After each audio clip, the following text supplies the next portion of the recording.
Okay. Bismillahirrahmanirrahim. Assalamualaikum warahmatullahi wabarakatuh. Terima kasih kepada Ustaz Narawi. Tapi sebelum itu terima kasih kepada pengurusi majlis dululah. Ya, Ustazah Farizan, kemudian pengarah Ilim Kampus Jelebu, Ustaz Narawi, Ustaz Syarizan, Ustaz Nizam. Sebenarnya tak ada dekat sini ni Ustaz Johari, mungkin keluar kejap. Okey. Seterusnya sahabat-sahabat daripada Ilim Jelebu. Ya, ada Kak Nah belakang tu. Ya, tuan-tuan dan puan-puan yang berada di hadapan saya secara face to face dan yang berada di alam maya secara online. Ya, moga-moga pertemuan kita pada hari ini diberkati dan diredai Allah Subhanahu wa taala insya-Allah. Cuma pada hari ini kerana dia ada dua bentuk, satu yang bersemuka, satu yang secara online. Jadi saya tak dapat nak paparlah apa yang ada di hadapan itu. Jadi kita buat style Imam Syafi'i je lah. Maknanya Imam Malik baca, Imam Syafi'i tulis je lah. Jadi tulis terus melekat dalam jiwa insya-Allah. Okay? Baik, tak apa. InsyaAllah. Jadi hari ini kita mungkin akan ada dua sesi. Kita ringkas-ringkaskan. Mungkin sesi ini sampai pukul 11. Lepas tu kita stop sekejap. Lepas tu kita sambung balik semula sehingga 11 sampai 12 lah. Lebih kurang macam tu lah. Sebab dia online ada. Tak boleh nak terlampau lama. Ya, baik. Jadi insyaAllah ya, cuma yang ada di hadapan saya ni, kalau ada sebarang pertanyaan, boleh tanya terus lah. Kita buat secara interaktif. Kan? Kalau ada apa boleh tanya. Tapi belum tentu yang ditanya itu ada jawapannya. Kan? Sebab kalau semua boleh jawab, tu kena hati-hati sikit. Kan? Kena hati-hati. Baik. Jadi untuk yang pertama ni, insyaAllah ya, muhadarah isu-isu semasa akidah. Jadi untuk yang pertama ni, saya lebih suka untuk kita sama-sama ya, melihat kembali tentang pegangan akidah umat Islam di Malaysia. Itu yang pertama ya. Sebab kita dalam agama kita ni ada tiga benda.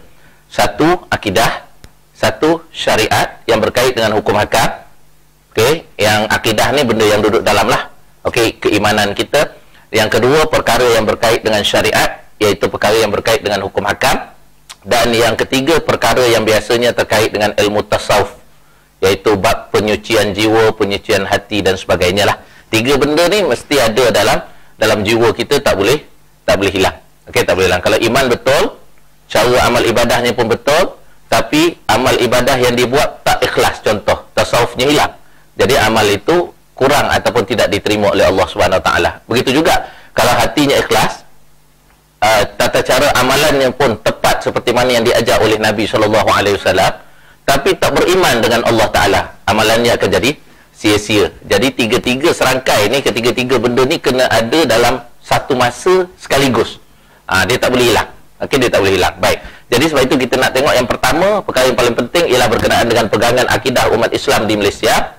Pertama, yang ni tuan-tuan yang ada di hadapan saya dan juga yang secara online ni, boleh tengok bahawa kita pertama ni kita tengok dalam perlembagaan kita dulu. Okey, kita tengok dalam perlembagaan pun sekarang ni boleh kita Google online saja, iaitu perkara 3. Biasanya kita sebut tentang perkara 3, iaitu dalam perlembagaan kita yang menyebut tentang agama bagi persekutuan. Okey, tentang agama ya, agama bagi persekutuan.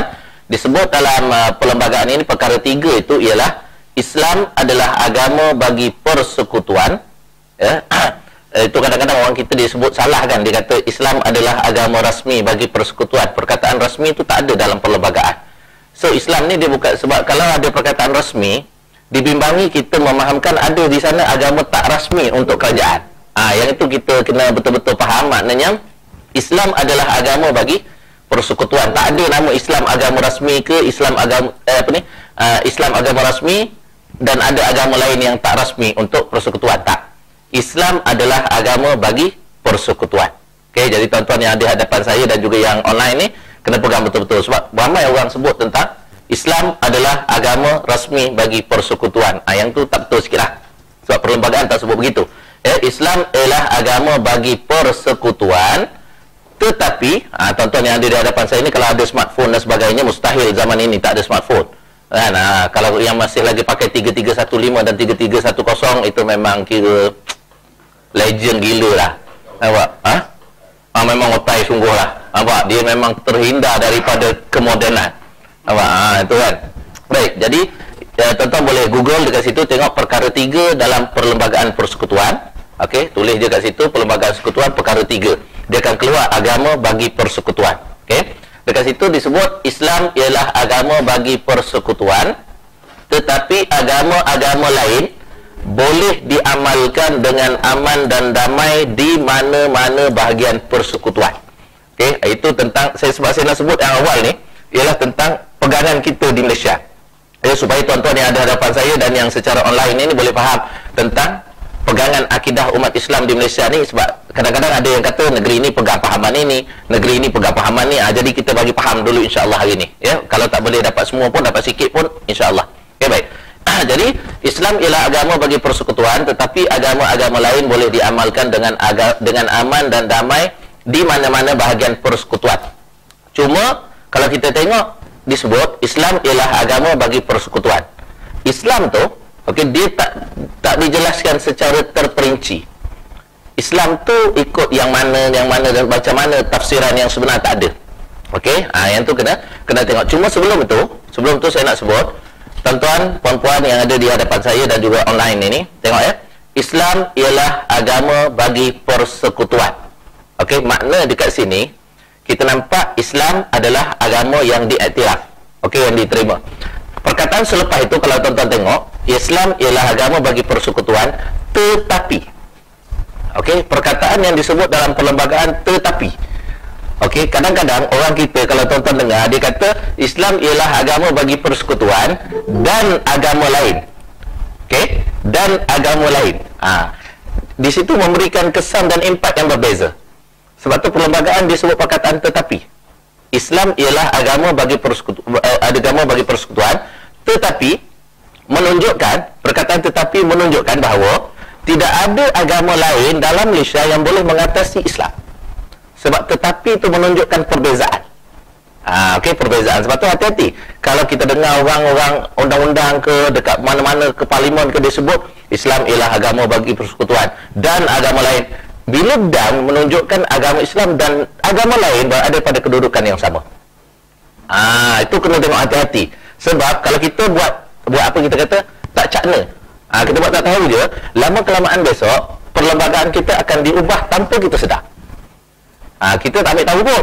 Tapi lama-lama orang pun kata ini Syiah pun boleh diamal, yang ni pun boleh diamal. Sebab apa? Sebab perkataan dalam perlembagaan dan habis. Kita nak cakap apa lagi dah.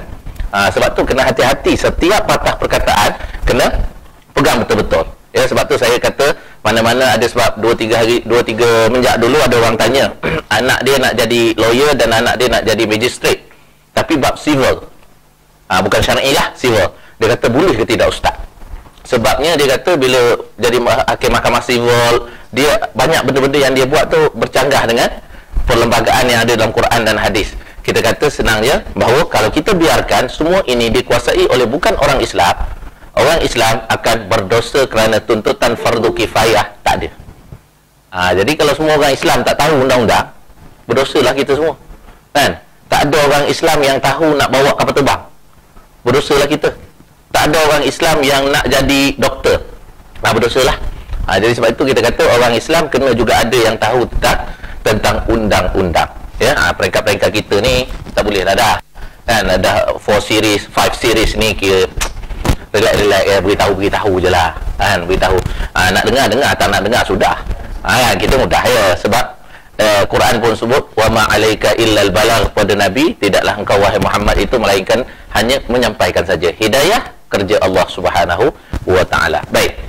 Jadi kita dah faham ya, mana Islam ialah agama bagi persekutuan, tetapi agama lain boleh diamal. Maksudnya Islam mesti tinggi pada agama yang lain. Agama lain dia berada pada kedudukan yang bawah. Tetapi kita tidak boleh sekali-kali condemn agama orang lain.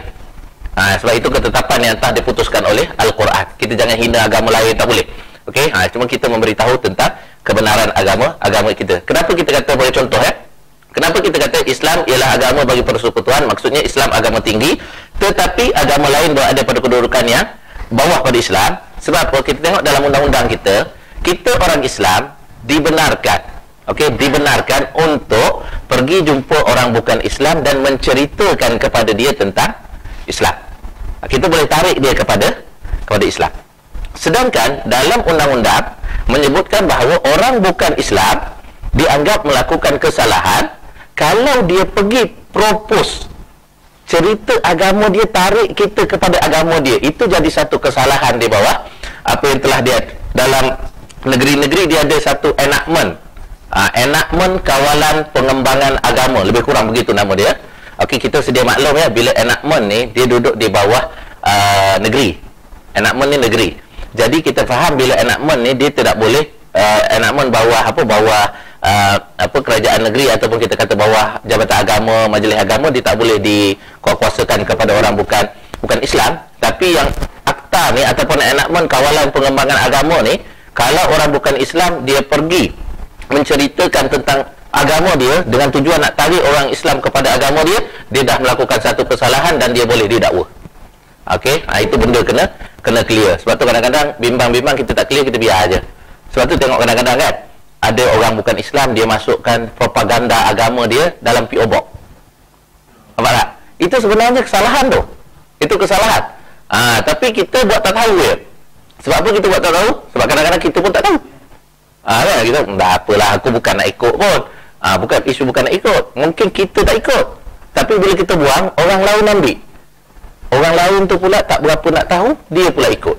Jadi masalah dekat situ. Jadi kita dah tahu dah. Maknanya Islam agama persekutuan tetapi.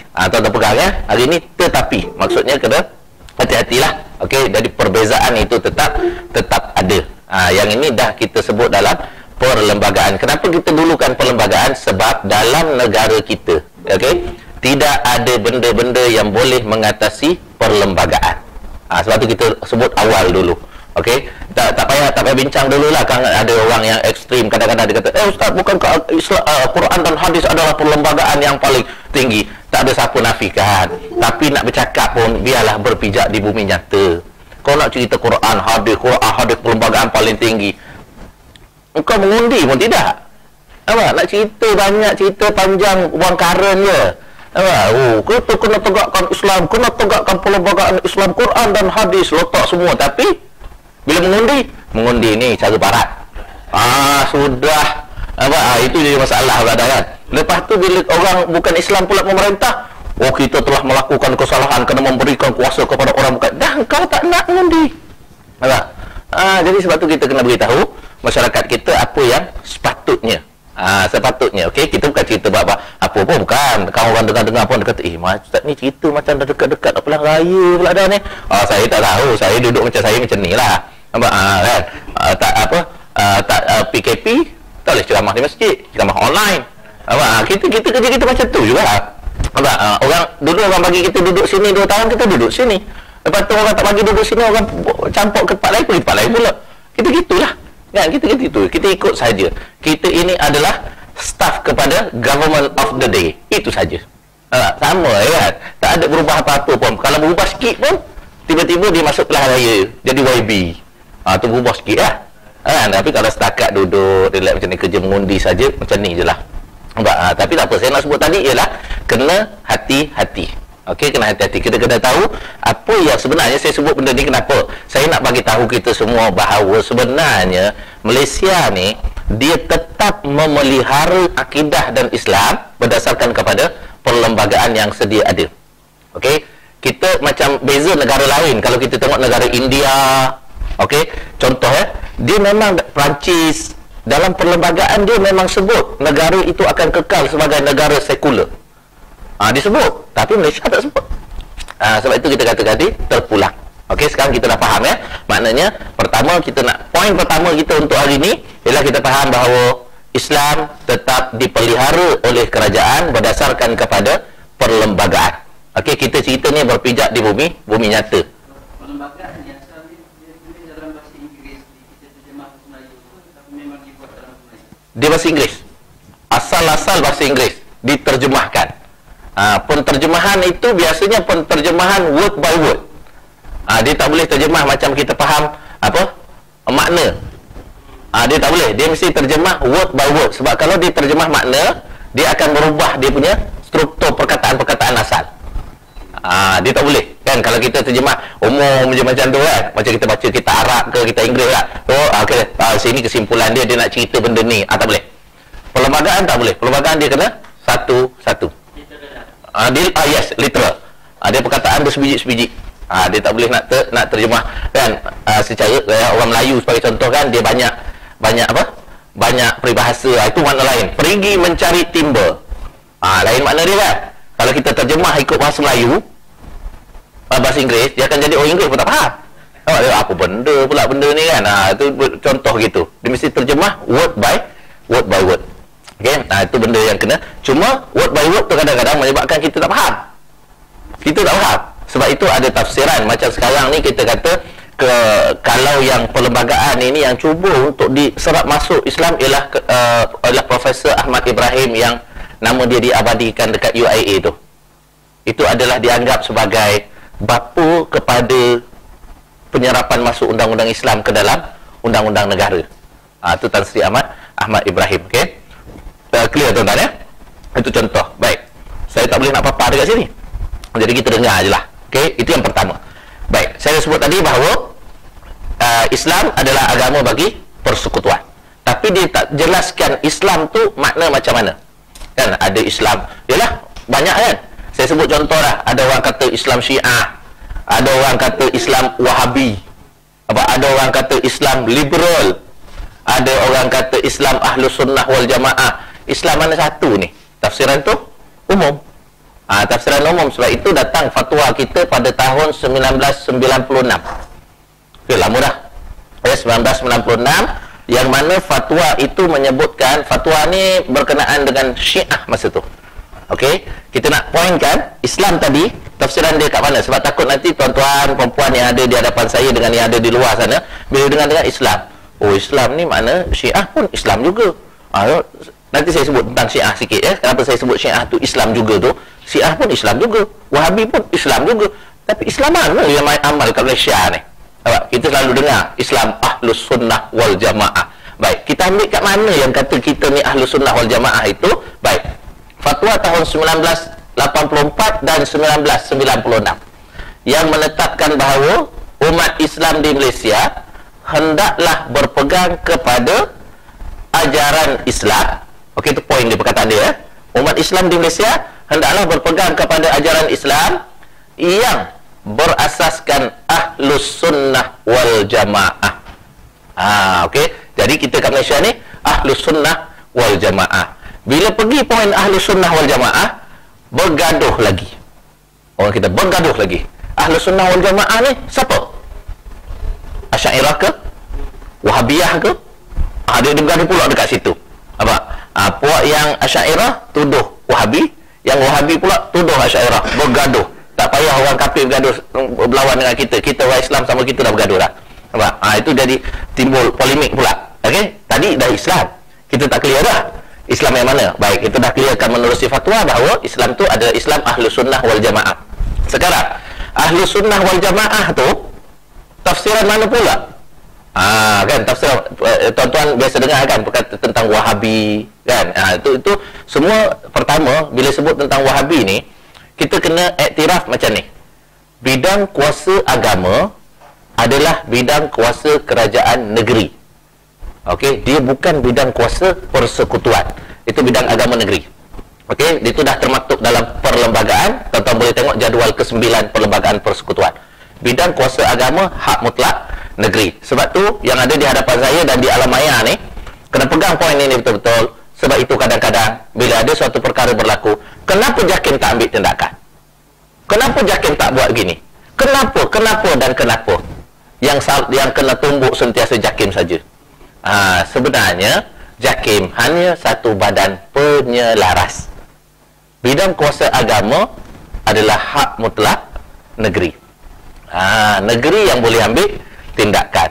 Federal tak boleh. Okey, federal tak boleh. Nanti kita tengok pada slot yang kedua selepas ni macam mana bidang kuasa tu dalam bab slot yang kedua. Nanti saya cerita sikit tentang ancaman akidah di Malaysia. Yang tu baru kita nampak. Yang ni saya nak bagi awal dulu. Okey, yang pertama tadi Islam. Dah jelas Islam kita Ahlus Sunnah wal Jamaah. Bila pergi Ahlus Sunnah wal Jamaah, bergaduh pula. Ahlus Sunnah wal Jamaah ni siapa? Asy'ariyah ke? Wahabiyah ke? Bergaduh pula dah. Nampak? Negeri Sembilan cakap macam ni, Pahang cakap macam ni, Kuala Lumpur cakap macam ni, Perlis cakap macam ni. Pening pula dah. Mana satu ni lah. Tuan-tuan pergi kat sini, contohlah kan, duduk kat Negeri Sembilan. Lepas apa, ada je orang meninggal dunia, tahlil arwah, talqin pula kat kubur. Lepas tu tiba-tiba pindah pula ke Perlis. Ada kematian, tak boleh buat talqin, tak boleh buat tahlil pula dah. Macam mana pula ni kan? Jadi pening pula dah. Jadi pening pula dah. Biasa kat sini baca Yasin malam Jumaat, betul tak? Tiba-tiba tukar ke Perlis, bawa Yasin dalam poket, pergi untuk semayang hari Jumaat, hari Khamis. Pergi tunggu-tunggu, orang lepas-lepas semayang je semua belah belaka. Tak ada baca Yasin ke? Bid'ah. Sudah. Pening pula dah.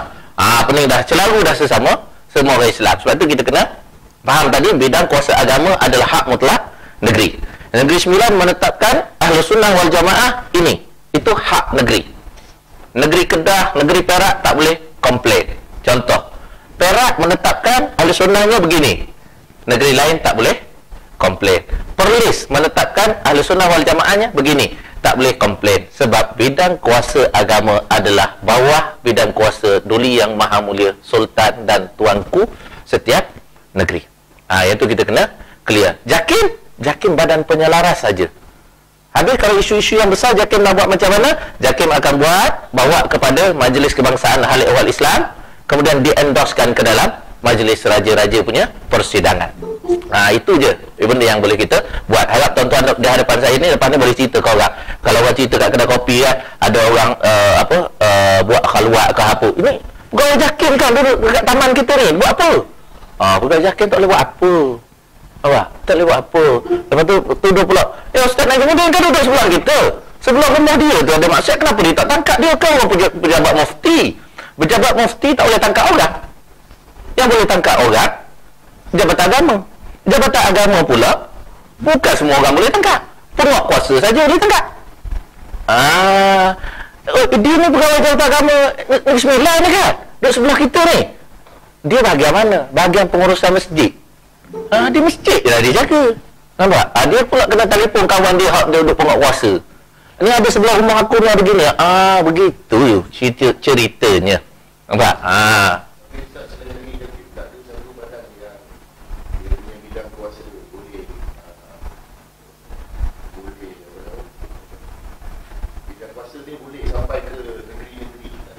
Menjangkau negeri lain.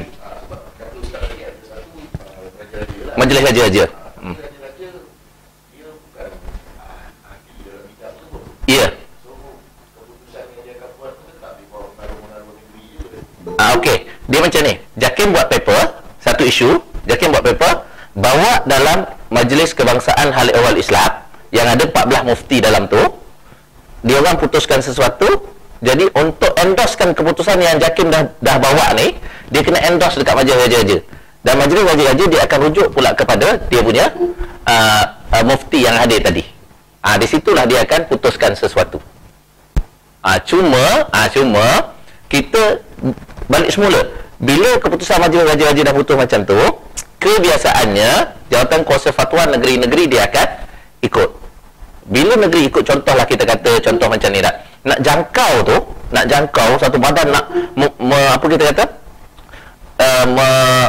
menjangkau ke negeri lain, dia nak kawal semua macam polis. Macam polis tak ada, bidang agama tak ada. Mungkin lebih clear nanti kita tengok lepas pukul 11. Lepas kita paparkan peta tu mungkin tuan-tuan boleh nampak. Okey, ini secara umum dulu. Makna kalau tuan tanya dari sudut ada tak satu badan yang boleh kita dalam bahasa mudahnya kontrol semua sekali tak? Kontrol semua sekali. Yang berlaku di Perlis dia pun boleh pergi tangkap, yang berlaku dekat Kedah dia pun boleh pergi sekali, macam polis lah nak cerita tak? Tak ada. Dia tak ada sebab perlembagaan dah menetapkan had-had bidang kuasa masing-masing. Dia tak boleh. Jadi memang negeri-negeri, sebab tu saya kata tadi, kalau Perlis menetapkan Ahlus Sunnahnya begini, tiba-tiba dia tak buat tahlil ke, tak buat talqin ke apa, itu bidang kuasa dia. Tiba-tiba sampai kat Pahang, orang Perlis boleh tak? Kalau katakanlah dia berada di Perlis, dia tidak mengamalkan benda tu, tiba-tiba dia dilantik jadi imam dekat negeri Pahang, boleh tak dia nak ikut amalan dia dekat sana? Mana dia kata ada semua aku jadi imam dekat sini, tak boleh baca Yasin, tak boleh talqin, dia melakukan satu kesalahan pula. Sebab apa? Sebab bila dia tak buat, dia kata benda tu bid'ah tak. Sedangkan fatwa negeri Pahang telah memutuskan bahawa amalan talqin baca tahlil adalah amalan yang tidak boleh dikatakan bid'ah. Jadi dia dah melakukan satu kesalahan pula bila dia berada dekat negeri Pahang. Dia pula jawab, saya orang Perlis. Memang kau orang Perlis, tapi kau berada dalam jajahan takluk negeri Pahang. Nampak? Dia kena tengok bidang kuasa. Polis lain. Polis lain. Jangan kata dia lari dalam Malaysia, dia lari luar Malaysia pun boleh, antarabangsa boleh tangkap, betul tak? Yang nama Interpol tu. Kita agama tak ada Interpol. Jangan kata Interpol. Interstate pun tak ada. Interstate pun tak ada. Dia lari di sini, nanti saya tunjuk selepas ni, baru kita nampak dia punya senario. Okey, sekarang ni saya nak bagi clear dulu. Maknanya Ahlus Sunnah tadi pun kita tak clear lagi.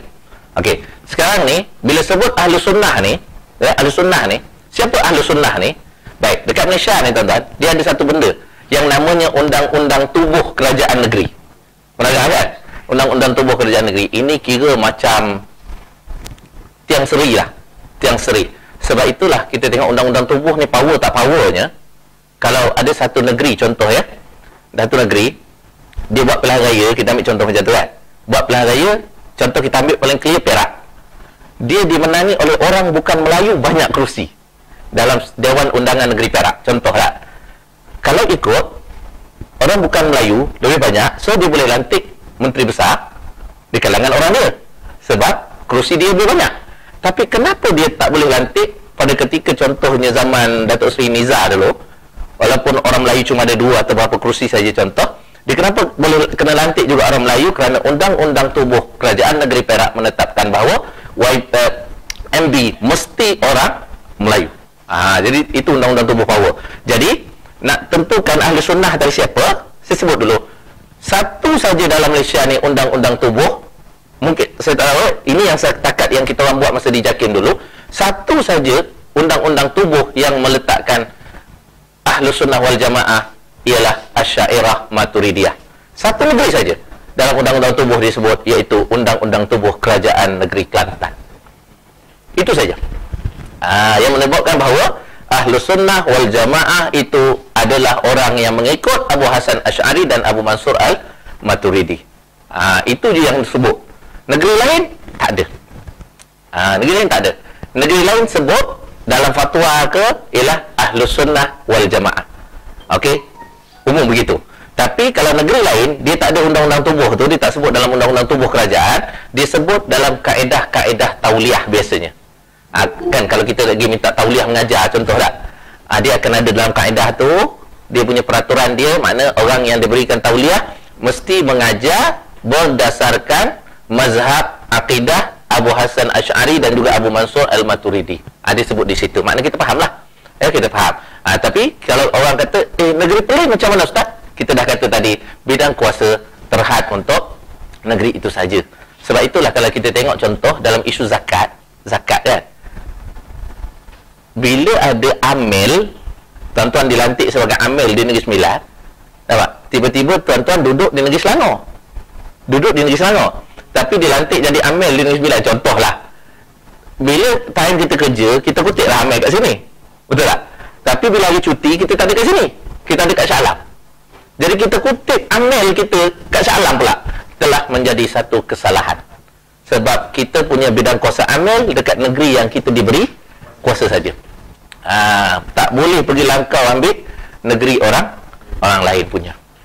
Itu kan, itu bidang kuasa negeri yang terhad tu. Okey, clear ya?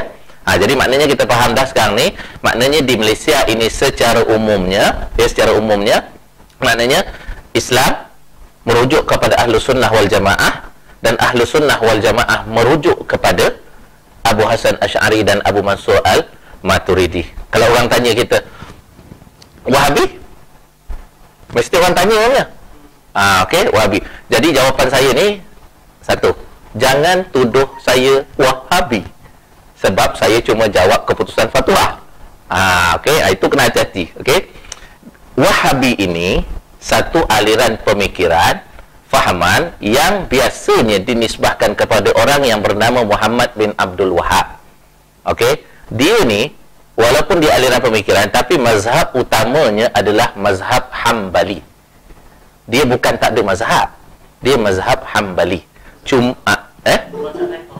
Iya, perbahasan dia ulama fiqh dia memang Hambali. Cuma kebiasaannya ada ketika dia tak pegang Hambali.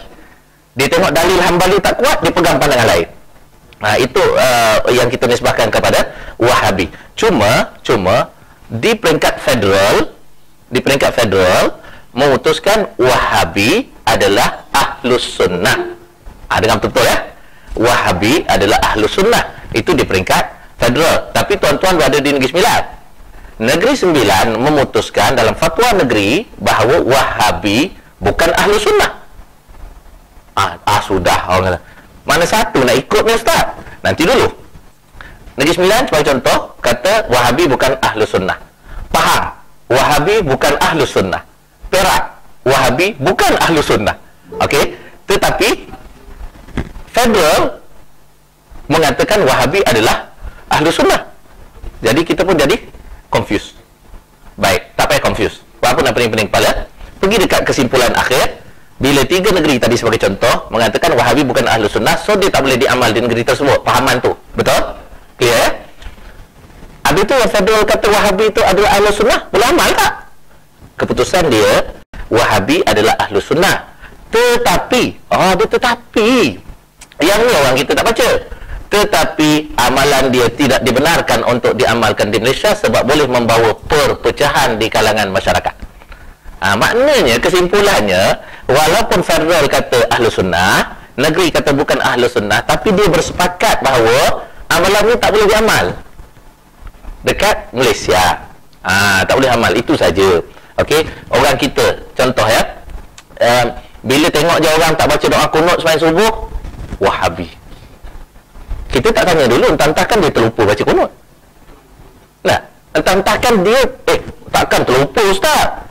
Dah 5 tahun saya tengok dia tak baca doa kunut Ustaz. Mesti Wahabi punya.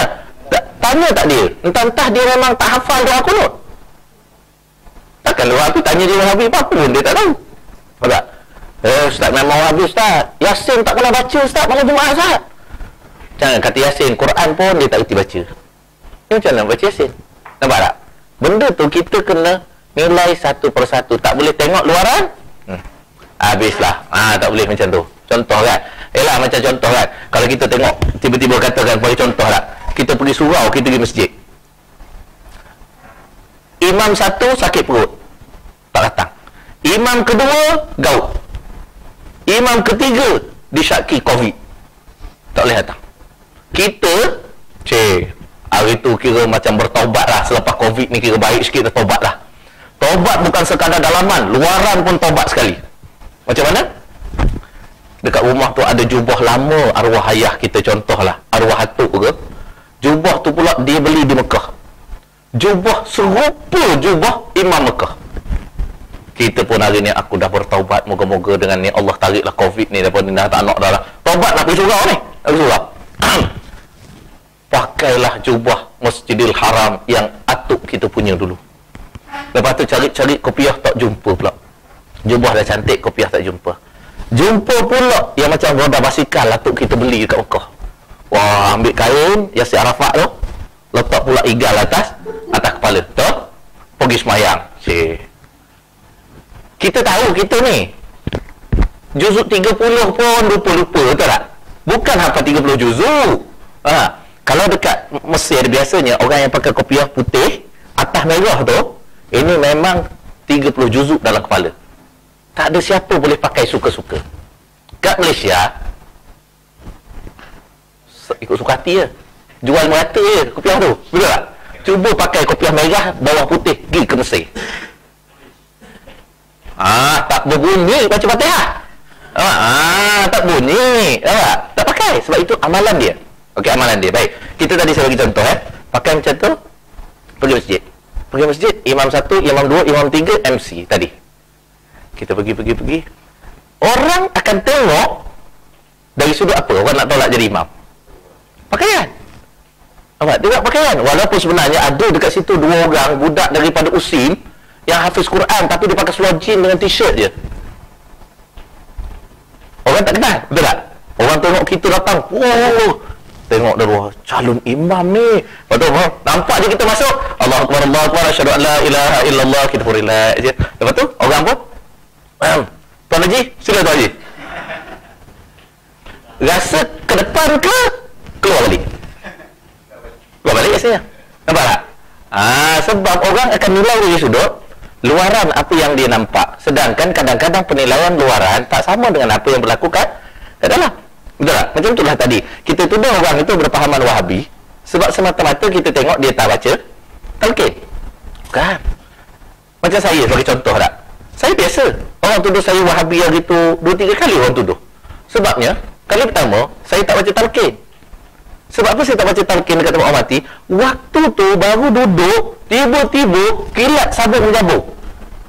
Saya pun pandang keluarga dia, saya kata, Ji, boleh tak kita tak payah talqin, Ji? Kilat ni, Ji. Sekarang daripada talqin 1, kita talqin 10, Ji. Apa, ada pula yang kena panah peti ni kan? Oh, Haji tu pun kata, ikut start lah. Jadi tak buat talqin. Bila tak buat talqin, orang pun kata, Wahabi tu imam ni. Oh, tak apalah. Selesai. Saya pun lantak kau lah. Kemudian, selepas itu, ada lagi kes mati. Tapi waktu kita bawa jenazah, hujan turun. Hujan turun. Bila hujan turun, keluarga dia berkeras nak juga talqin. Nak juga talqin. Walaupun tempat tu memang dah lecak habis lah. Bila tak boleh nak buat apa-apa, saya pun kata tak apalah. Kalau nak talqin juga, kita talqin lah. Tapi kita talqin tak payah duduk lah. Kita talqin berdiri. Bila talqin berdiri, wah, viral pula. Confirm Wahabi. Sebab talqin berdiri ni, Wahabi saja. Dia dapat benda-benda, nampak tak? Padahal, tengoklah suasana dan tengok keadaan. Nampak? Tengok keadaan. Kenapa kita buat macam tu? Mesti kadang-kadang dia ada sebab musabab dia. Okay? Cuma saya kata tadi, kita dah clear ya. Sini kata, Wahabi adalah ahlu sunnah, tapi tak boleh diamal di Malaysia. Baik. Yang negeri-negeri kata, Wahabi bukan ahlu sunnah. So, tak payah diamal lah. Nampak? Tapi bila sebut bukan ahlu sunnah, dia tidak semestinya membawa erti kafir. Dia tidak berada pada aliran ahlus sunnah. Macam contoh mudah lagi ni tak? Kita nak pergi ke nak pergi mana? Nak pergi KL lah contoh. Nak pergi KL, teramatnya sama. Tapi ada orang pergi jalan kampung, ada orang ikut jalan highway. Sama je. Nampak? Jalan masing-masing. Sampai juga matlamat dia tetap sama. Sebab itu kadang-kadang berbicara dengan orang tasawuf ni, dia suka guna hujah macam tu, yang kadang-kadang kita jadi pening tau. Nampak? Macam dia contoh, dia kata gini, dia dapat merasa begini sebab dia ikut jalan lain. Nampak? Kita tak ikut jalan tu, kita tak boleh condemn dia sebenarnya. Nampak? Dia dapat rasa begini. Bila dia berzikir, dia dengar suara-suara yang datang kan. Kita tak boleh kata, aku berzikir tak dengar pun. Sebab kau zikir cara highway, dia zikir cara jalan kampung. Nampak? Itu beza dia. Jadi kita tak boleh connect. Ada ni tak? Tak boleh. Sebab benda tu adalah benda macam contoh saya bagi ya. Isu jumpa Nabi secara jaga selepas Nabi wafat. Nampak? Isu jumpa Nabi, nampak badan Nabi secara jaga selepas Nabi wafat. Ini isu besar ni. Nampak? Isu besar. Baik, saya lebih suka duduk tengah-tengah. Bila duduk tengah-tengah ni, orang kata payah dia ni. Nampak? Ni Syiah jadi-jadian ke, Wahabi jadi-jadian ke, banyak. Kita duduk tengah senang. Baik, saya tak menafikan orang yang kata dia jumpa Nabi secara jaga, dan saya juga tidak menafikan orang yang mengatakan tak boleh jumpa Nabi secara jaga. Nampak? Sebab ini masing-masing. Ini masing-masing. Cuma kita ambil kesimpulan, maknanya kalau orang kata dia jumpa Nabi secara jaga, biarkan. Ya, orang ni pula kata aku tak percaya, biarkan dia dengan pandangan dia. Cuma kita, yang saya pegang, bila kita duduk kat tengah-tengah, kita buat macam mana? Baik, kita tidak menafikan boleh berjumpa Nabi secara jaga selepas Nabi wafat, tetapi ulama-ulama sangat tidak menggalakkan untuk cerita kepada orang sebab dia jadi fitnah. Itu saja. Kalau kita jumpa Nabi secara jaga, tak apa. Itu mungkin rahmat Allah untuk kita. Berapa kita nak cerita-cerita ke orang lain? Tak payah cerita. Nampak? Itu benda dia. Okay, clear ya? Itu kita kait dengan Islam, agama bagi persekutuan, dan Islam adalah Ahlus Sunnah wal Jamaah. Ahlus Sunnah wal Jamaah di Malaysia secara umum merujuk kepada Asy'ariyah Maturidiyah. Okey, kenapa kita pegang Asy'ariyah Maturidiyah di Malaysia? Sebab dia duduk di tengah-tengah. Okey, kalau orang tanyalah kan, kau dah hadir muhadarah isu akidah gitu ya? Ada. Apa? Kenapa kita pilih Asy'ariyah? Kalau ustaz tak cerita, jawapan tu tak boleh pakai. Nampak? Tak boleh pakai kan? Saya sebut satu persatu, saya nak mudah je. Sebab kita nak menjawab persoalan orang kan. Okey, kenapa kita pegang Asy'ariyah Maturidiyah? Sebab Asy'ariyah Maturidiyah ini lebih mudah dan menepati zaman. Maksudnya, dia guna nas, dia guna Quran dan hadis, dalam masa yang sama dia tidak menolak akal. Pak, guna Quran dan hadis, tapi akal pun guna juga. Tapi akal tetap tak boleh mengatasi Quran dan hadis. Itu Asy'ariyah Maturidiyah punya pendirian. Sebab tu kita ambil dia sebab dia sesuai. Nampak? Sesuai dengan keadaan zaman. Kalau sebab dia duduk tengah-tengah, antara dia ada satu pihak yang belah kanan, dia nas saja, akal tak pakai. Dia pakai akal je, contoh, dia pakai nas saja. Puak yang belah kiri, dia guna akal saja. Nas tak pakai. Macam golongan-golongan liberal. Liberal ni dia mendahulukan akal berbanding dengan nas. Dia logik, macam contoh dia kata, kenapa tak boleh kahwin laki sama laki, padahal itu dah dia yang nak. Contoh gitu. Lepas tu pergi pula kepada hak asasi dan sebagainya. Nampak? Itu contoh. Tapi itu nanti slot yang kedua kita cerita satu persatu. Tapi ini saya nak cerita asas dulu. Baik. Ya.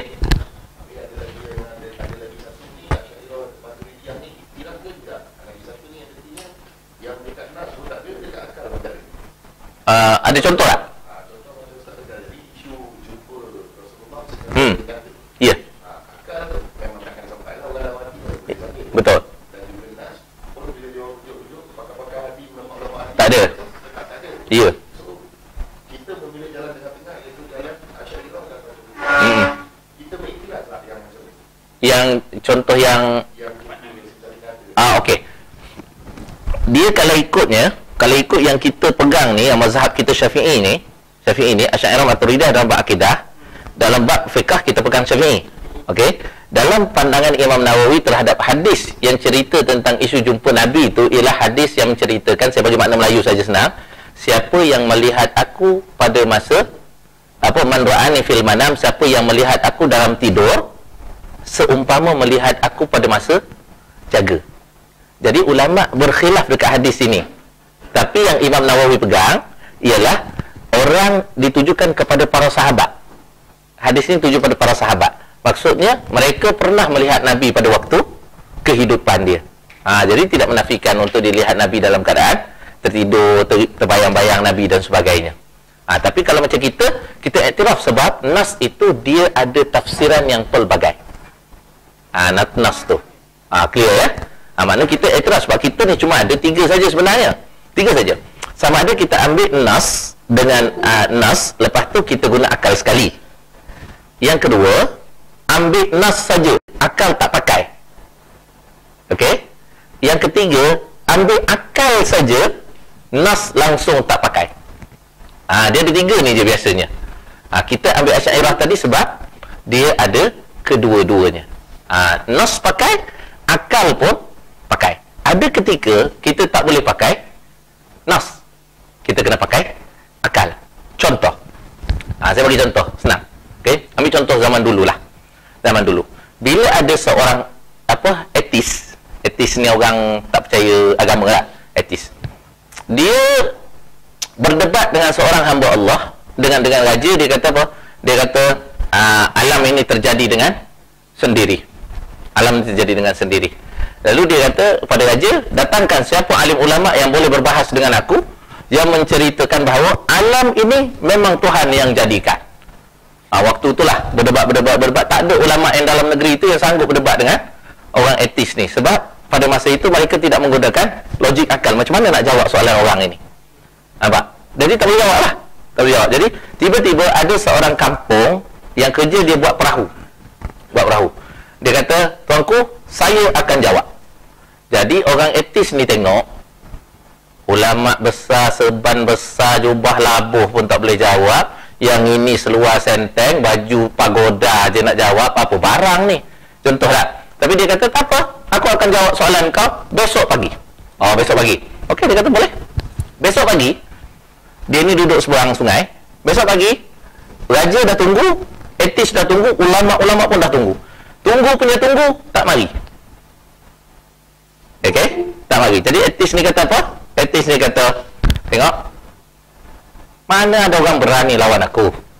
Dia semalam tipu je, sebenarnya dia nak lari. Tak, hari ni tak datang. Baik. Tiba-tiba tengah-tengah tunggu, datang. Datang. Lepas tu dia kata, dia pun cerita, aku minta maaf atas kelewatan aku hari ni. Sebenarnya tadi aku terlewat tadi sebabnya kebetulan semalam hujan, dia kata. Lalu air sungai naik. Bila air sungai naik, perahu yang aku ikat hanyut. Hanyut, dia kata. Nampak? Dia tak guna nas pun. Dia guna logik je. Perahu aku hanyut.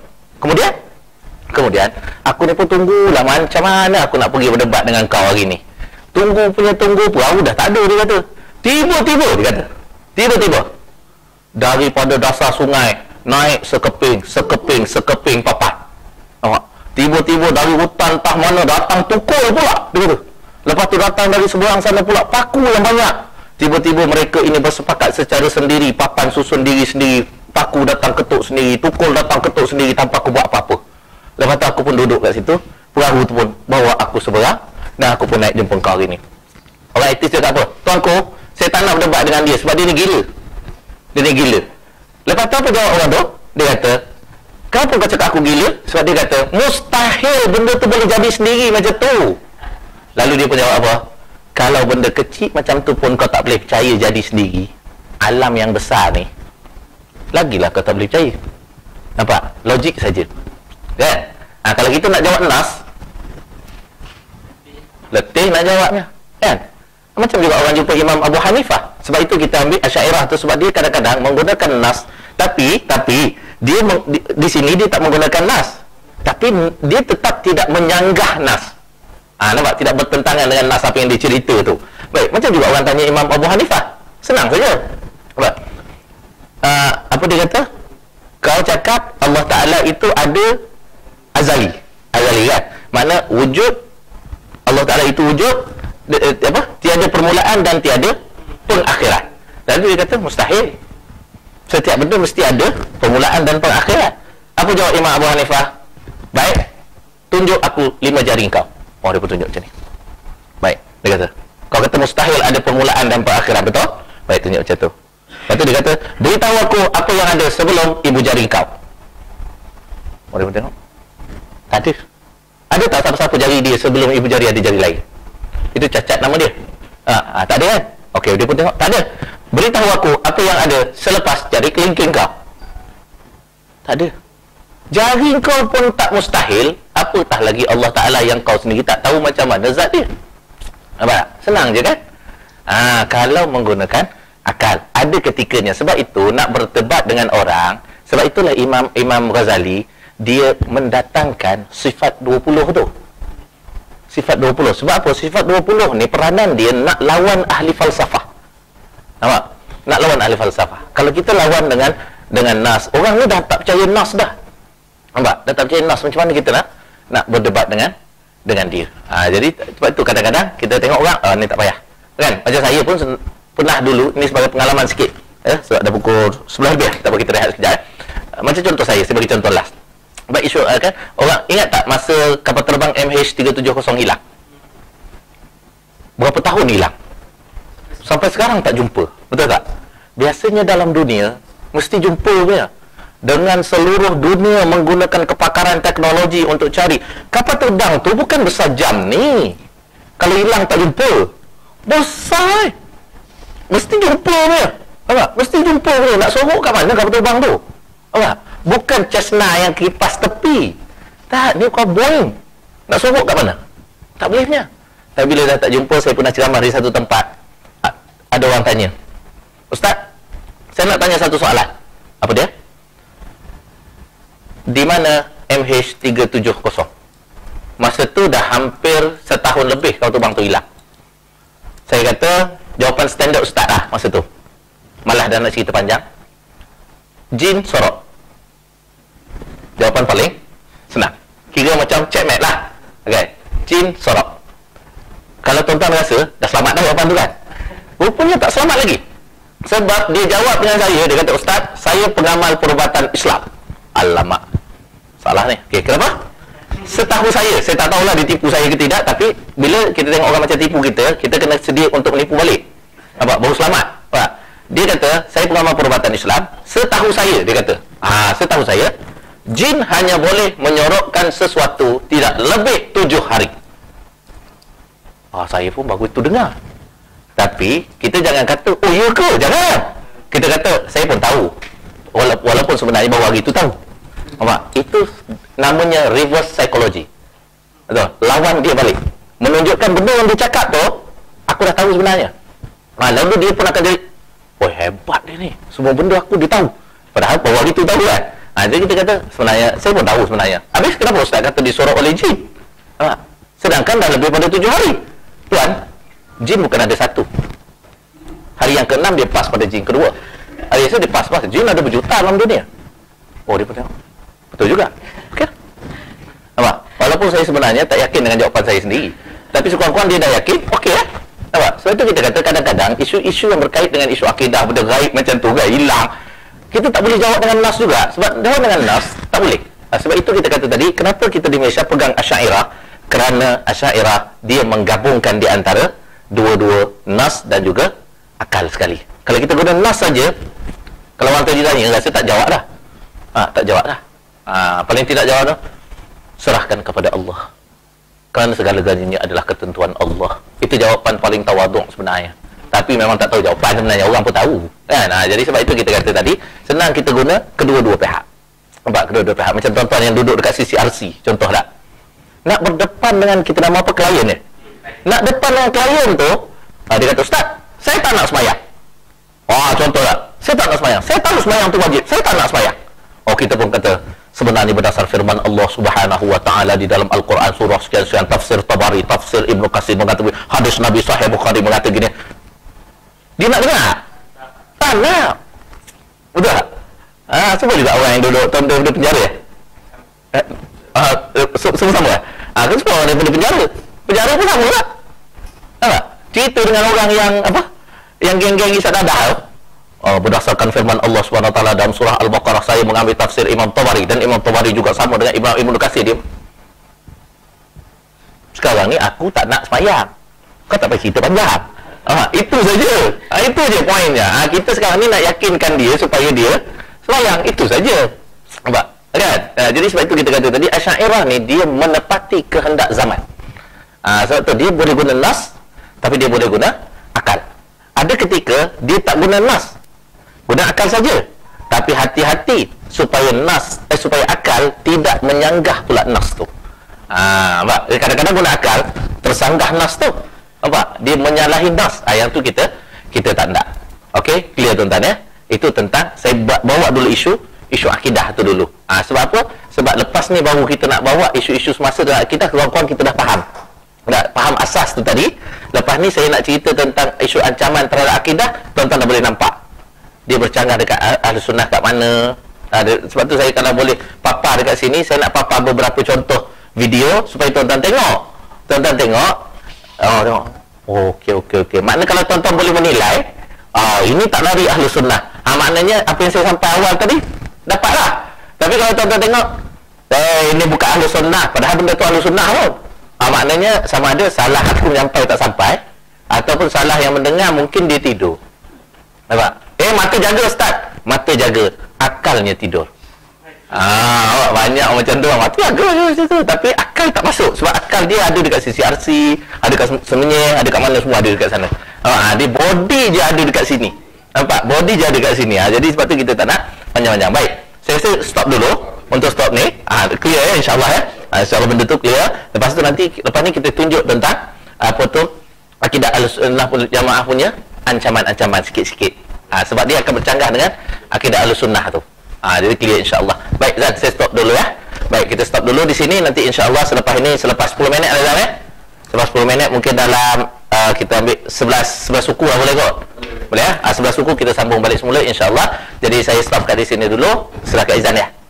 Kita stop je dulu. Okey, saya stop dulu kat sini. Nanti kita sambung pada pukul 11.15 insyaAllah. Assalamualaikum warahmatullahi wabarakatuh. Jambatan Antartika, Grand Canyon dan sebagainya. Baik, kita jawab benda ni secara mudahnya. Makna semua perkataan-perkataan itu secara asasnya biasanya kalau di Malaysia ni bila dia sebut secara benda tu jadi secara semula jadi, biasanya dia tidak menyangkut persoalan akidah. Sebab biasanya dia sebut secara semula jadi, itu maknanya dia nak cerita benda tu memang begitu jadinya. Dia tak ada nak kaitkan dengan isu isu akidah pun kan, tak ada. Macam kita katakan apa, cicak jatuh kan, cicak jatuh kebetulan dia cicak jatuh. Sebenarnya dalam dunia ni tak ada benda yang berlaku kebetulan. Cicak tu jatuh memang dengan takdir Allah dia akan jatuh pada tarikh tersebut, tapi bila orang Melayu sebut secara kebetulan, maknanya dia nak kata benda tu jatuh time tu. Begitu saja, dia tak ada niat bahawa benda tu terjadi dengan sendiri di luar daripada qada dan qadar Allah, tak ada. Jadi kalau dia cakap tadi maksud dia makan masa yang lama, dia bergantung pada niat dia lah. Niat dia.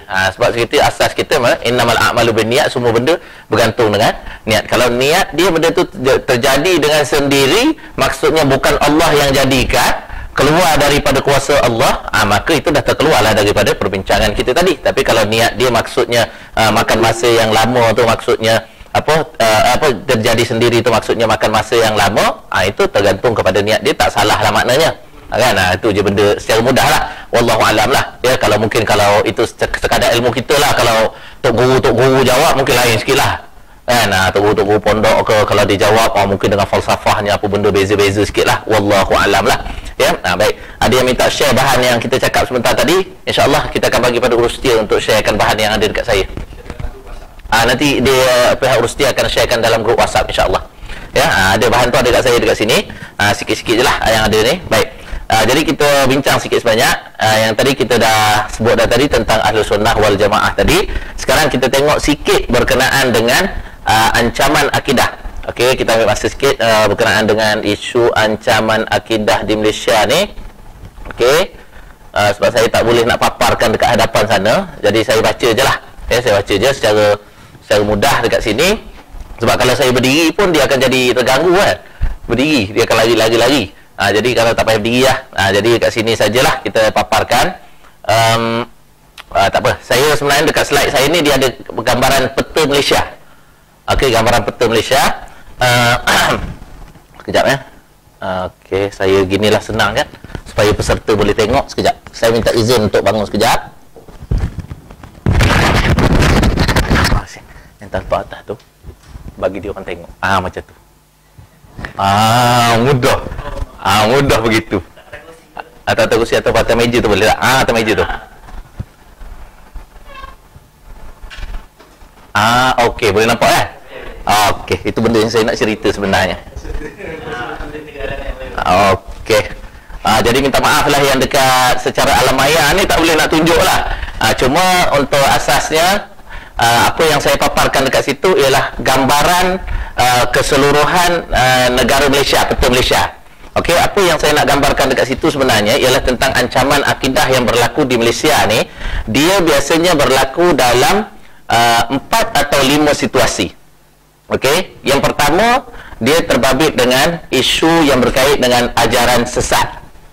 Okey, itu ancaman terhadap akidah kita terkait dengan ajaran sesat, satu. Yang kedua, dia terkait dengan ajaran-ajaran baru. Okey, ajaran sesat, ajaran baru. Kemudian kita kata gerakan-gerakan yang apa kita kata mengancam Islam ini. Okey, gerakan mengancam Islam ini. Kemudian saya ada sebut dekat situ, alamak saya pun lupa lah. Boleh balikkan sekejap. Okey, boleh kat situ ya. Ajaran gerakan jalan sesat baru, serangan pemikiran. Okey. Boleh. Okay, boleh ya. Minta maaf sebab saya kena bangun sekejap. Okey, dia ada 4 perkara dekat situ. Ustaz Nizam tolong tengok, kalau terlupa tolong beritahu. Terlupa. Okey. Yang pertama ialah kita sebut tadi ancaman gerakan apa kita kata ancaman terhadap akidah Ahlus Sunnah wal Jamaah di Malaysia. Dia berlaku biasanya dalam 4 perkara, dalam 4 keadaan. Yang pertama dalam bentuk ajaran sesat. Satu, saya sebut dulu ya. Dalam bentuk ajaran sesat, satu. Yang kedua, dia berlaku dalam bentuk ajaran-ajaran baru. Okey. Dan yang ketiga, dia berbentuk serangan pemikiran. Okey, dia punya huraian nanti sekejap saya beritahulah. Okey, serangan pemikiran. Dan yang keempat, okey, yang keempat ialah gerakan militan dan juga radikal. Yang gerakan anti mazhab tu sebenarnya dah tak berapa ada. Okey, dah tak berapa ada. Sebab dulu orang kaitkan gerakan anti mazhab ni dengan yang kita sebut awal Wahabi tadi. Tapi kita dah betulkan persepsi, maknanya fahaman Wahabi ni dia bukan tak ada mazhab. Dia mazhab Hambali tadi. Mazhab Hambali ya. Cuba bila kita sebut mazhab Hambali ni, kan kadang-kadang kita tengok, yalah, macam dulu kan bila zaman Covid, masjid kena tutup, ramai orang bising. Tak boleh pergi semayang lah, tanggung lah kerajaan dosa sebab tak bagi orang pergi semayang. Orang tak pergi semayang, semua tu. Nampak? Lepas tu bila masjid dah dibuka, tak ada pun. Nampak? Tak ada pun. Dia sibuk pergi semayang Jumaat tu beratur. Nampak? Beratur. Wuih. Nampak? Beratur. Tapi bila tak dapat pergi semayang Jumaat, tanggunglah dosa siapa yang suruh semayang gini lah, semua sekali. Bila masjid dibuka, semayang fardu 5 waktu, tak datang juga. Alah, semayang fardu bukan wajib, Ustaz. Semayang Jumaat yang wajib. Memang dah betul. Tapi sembahyang Jumaat memang fardu dibuat secara berjemaah di masjid. Okey? Tapi sembahyang fardu yang 5 waktu tu, walaupun mazhab Syafi'i kata tidak sampai tahap wajib, tapi kita kena tengok hadis yang mana Nabi memberikan ancaman untuk membakar rumah orang yang tak pergi sembahyang fardu berjemaah. Maksudnya Nabi marah. Kan? Nabi marah tak pergi sembahyang fardu secara berjemaah, secara suka-suka, relax. Nabi marah.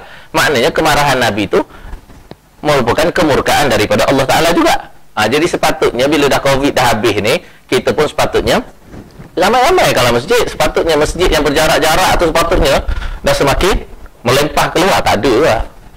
Orang yang datang pun otai-otai itulah. Yang sama juga. Tu kita nak kata tadi. Baik. Jadi kita kata ada 4 tadi ya. Ada 4 perkara yang merupakan ancaman akidah di Malaysia ni, iaitu ajaran sesat, ajaran baru, gerakan radikal dan militan, dan juga serangan pemikiran. Okey, sampai saya bagi 4 tu je. Anti mazhab tu kita kata tadi dah tak wujud dah sekarang ni. Gerakan anti mazhab dah tak wujud ya. Tak apa, Rustia nanti dia akan sharekan benda tu semua dekat dalam grup WhatsApp. Okey, baik. Jadi untuk huraian satu persatu saya beri macam ni secara mudah. Pertama, dalam bentuk ajaran sesat, ancaman-ancaman terhadap akidah ni dia datang dalam bentuk yang macam mana? Banyak. Ajaran sesat ni banyak. Contoh, silat yang sesat ada. Tapi kita tak kata semua silat sesat. Okey, ada silat yang sesat, menggunakan jin, panggil apa kan, apa mentera, sihir dan sebagainya, yang tu sesat. Perbomohan yang sesat pun ada. Okey, perbomohan ni dia banyak. Sama ada perbomohan ini dia memang sesat kerana menggunakan tangkal azimat, panggil jin, panggil hantu, sembalang, semua sekali itu memang sesat lah. Okey. Yang kedua, bomoh ni dia ada kategori dia bomoh pembohong. Nujum 4 belalang punya. Ni ada. Okey, sebab tu bomoh ni dia ada geng-geng yang macam tu. Baik. Yang itu tentang ajaran tadi. Termasuk yang kita kata ancaman juga dekat bawah grup ajaran sesat ini ialah macam dulu ada Al-Arqam dulu. Okey. Kemudian adanya Syiah. Semua tu duduk bawah kelompok ajaran sesat. Okey, ajaran sesat. Baik. Kita ambil satu sebagai contoh dulu ya. Contoh. Macam Syiah. Okey, kita ambil satu contoh ya. Syiah dulu kan. Syiah ini kita anggap merupakan sebagai satu ancaman kepada akidah Ahlus Sunnah wal Jamaah. Okey, kita tidak mengatakan fatwa kita tentang Syiah ni tuan-tuan ialah fahaman yang terkeluar daripada Ahlus Sunnah. Tuan-tuan kena pegang betul-betul ya. Makna Syiah ini adalah fahaman yang terkeluar daripada Ahlus Sunnah. Okey, baik. Tidak ada dalam fatwa kita, sama ada peringkat kebangsaan ataupun peringkat negeri, yang menyebutkan bahawa Syiah ini kelompok yang kafir. Tak ada. Okey, makna dia terkeluar daripada Ahlus Sunnah. Okey, tapi undang-undang kita dah menetapkan bahawa fahaman tersebut memang tak boleh nak diamalkan sama ada secara individu atau secara berkelompok. Tak boleh. Maksudnya macam ni. Kalau kita nampak orang tu mengamalkan fahaman Syiah, dia semayang seorang-seorang dekat rumah dia contoh, tapi kita tahu dia semayang sujud atas batu. Kan sujud atas batunya, apa benda lagi, semua sekali benda macam tu. Bila dia sujud atas batu tu, dia buat secara persendirian. Dia seorang dia dekat rumah dia. Yang itu pun menjadi satu kesalahan kalau dia adalah warga Malaysia. Maksudnya kita boleh report. Nak report ke siapa? Jabatan Agama. Jabatan Agama tu bahagian mana? Penguat kuasa. Kena betul-betul channel dia. Sebab kalau tak betul channel, dia jadi masalah dekat organisasi itu. Kan macam contohlah kalau tuan-tuan nak buat aduan ajaran sesat sama ada kepada JAKIM atau negeri, dia biasanya mesti ada 3 elemen lah paling kurang kena beritahu. Satu, peribadi kita tu yang membuat aduan tu, kena bagi tahu nama kita, nombor kontak kita. Biasanya dua benda ni yang penting. Sebab apa? Sebab nanti pihak berkuasa senang nak berhubung dengan tuan-tuan, tapi kita takut nak bagi sebab takut kita besok dipanggil jadi saksi dalam mahkamah. Tak pasal-pasal pula aku kena cari dengan orang Syiah. Tu dia takut. Nampak? Tak, dia takkan panggil. Kita cuma nak pastikan kat mana lokasi, kat mana itu saja. Jadi beritahu kepada orang tu nama siapa, nombor phone kita berapa. Satu. Yang kedua, beritahu lokasi tempat berlakunya benda tu dengan tepat. Beritahu dengan tepat. Ini kan beritahu, Encik, saya nak buat aduan ajaran sesat ni, Encik. Nak buat ajaran ni kat mana, Encik? Ajaran sesat ni berlaku kat Negeri Sembilan. Puas saya kata Negeri Sembilan? Luas tu. Beritahulah kat mana. Saya tak boleh beritahu lah, Encik. Itu kerja Encik. Encik carilah sendiri. Memang takkan dicari. Tak nak beritahu. Kat mana? Kat Kuala Pilah. Oh, Kuala Pilah. Kuala Pilah kat kampung mana ni? Oh, ni kat kampung, nama kampung Ranjau Hantu. Oh, ada ke kampung tu? Ada. Contoh kan, contoh itu. Saya pun baru tahu baru ni kampung Ranjau Hantu tu. Oh, baru tahu. Pelik nama kampung ni. Ada mana kampung Ranjau Hantu. Biasa kita dengar kat Sabah ada Lubuk Hantu. Ini kat Negeri Sembilan pun ada Ranjau Hantu. Alamak kata. Tak apalah kan. Jadi kita tengok benda tu. Jadi kena beritahu tempat, lokasi tu. Okey, itu yang kedua. Tepat. Okey, kalau boleh beritahu nombor rumah, beritahu nombor rumah, lagi senang. Okey, kita bukan nak menganiaya orang, tapi kita nak menyelamatkan akidah dia. Okey, betul kan? Itu tujuan kita. Yang ketiga, apa kena beritahu? Ciri-ciri kesesatan dia. Tu kena bantu pihak berkuasa. Beritahu ciri kesesatan. Ini sekarang ada yang pernah telefon kita, bagi nama, bagi nombor phone, bagi lokasi, cantik, tepat. Lepas tu bila kita tanya dia, apa ciri-ciri kesesatan yang tuan rasa dia buat? Sebab tuan adu kat kami. Saya pun sebenarnya ustaz tak berapa nak pasti sesat ke tidak, tapi saya tengok muka dia, saya rasa muka orang sesat dia ni. Boleh tak nak ambil tindakan? Tak boleh. Nampak? Kita mesti ada ciri. Dia semayang zuhur 10 rakaat. Nampak? Contoh. Nampak? Ataupun bulan Ramadan dia puasa, tapi dia cuma puasa minum susu saja. Makan ayam, makan itik, semua makan. Tak minum susu saja. Contoh macam tu. Barulah kita boleh tahu ciri-ciri dia dekat mana. Dia macam ajaran sesat dekat Malaysia ni ciri macam-macam. Macam-macam benda pelik. Kenapa tak semayang? Siapa cakap saya tak semayang? Saya semayang. Apa tak tengok semayang pun? Saya tak semayang dekat dunia ni. Saya semayang dengan Allah di langit ketujuh. Semua main-main benda macam tu belaka. Ini kenapa tak semayang? Sebab saya ni masih belum memahami hakikat semayang. Jadi tak faham hakikat semayang, tak payah semayang dulu. Lepas tu bila dia dah masuk ajaran sesat tu, tetap tak semayang juga. Kenapa tak semayang? Sebab kita dah memahami hakikat yang sebenar. Jadi bila dah faham, tak perlu dah. Sebab kita niat saja cukup dah. Nampak dia berpusing-pusing geng ni. Nampak? Tapi saya nak sebut dekat sini, kenapa orang kita mudah terpengaruh dengan ajaran sesat? Kerana ajaran sesat biasanya dia tak promote dan ajak kita, dia kata mari ikut, ini ajaran sesat best punya. Tak ada. Sebab takkan ada orang ikut. Tapi biasanya orang Malaysia terpengaruh 3 cara dekat ajaran sesat. 1, menerusi aktiviti persilatan.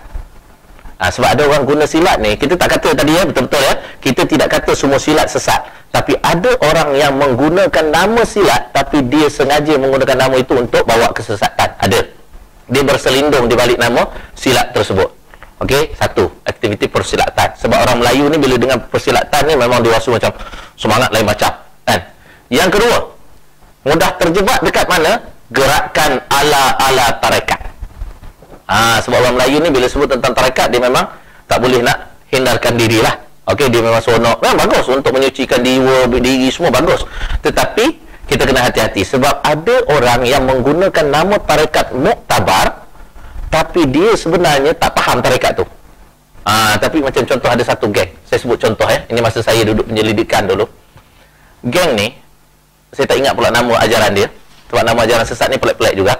Dia atau guru dia ni, dia suka merabu orang perempuan, bini orang kat dalam orang tak kira.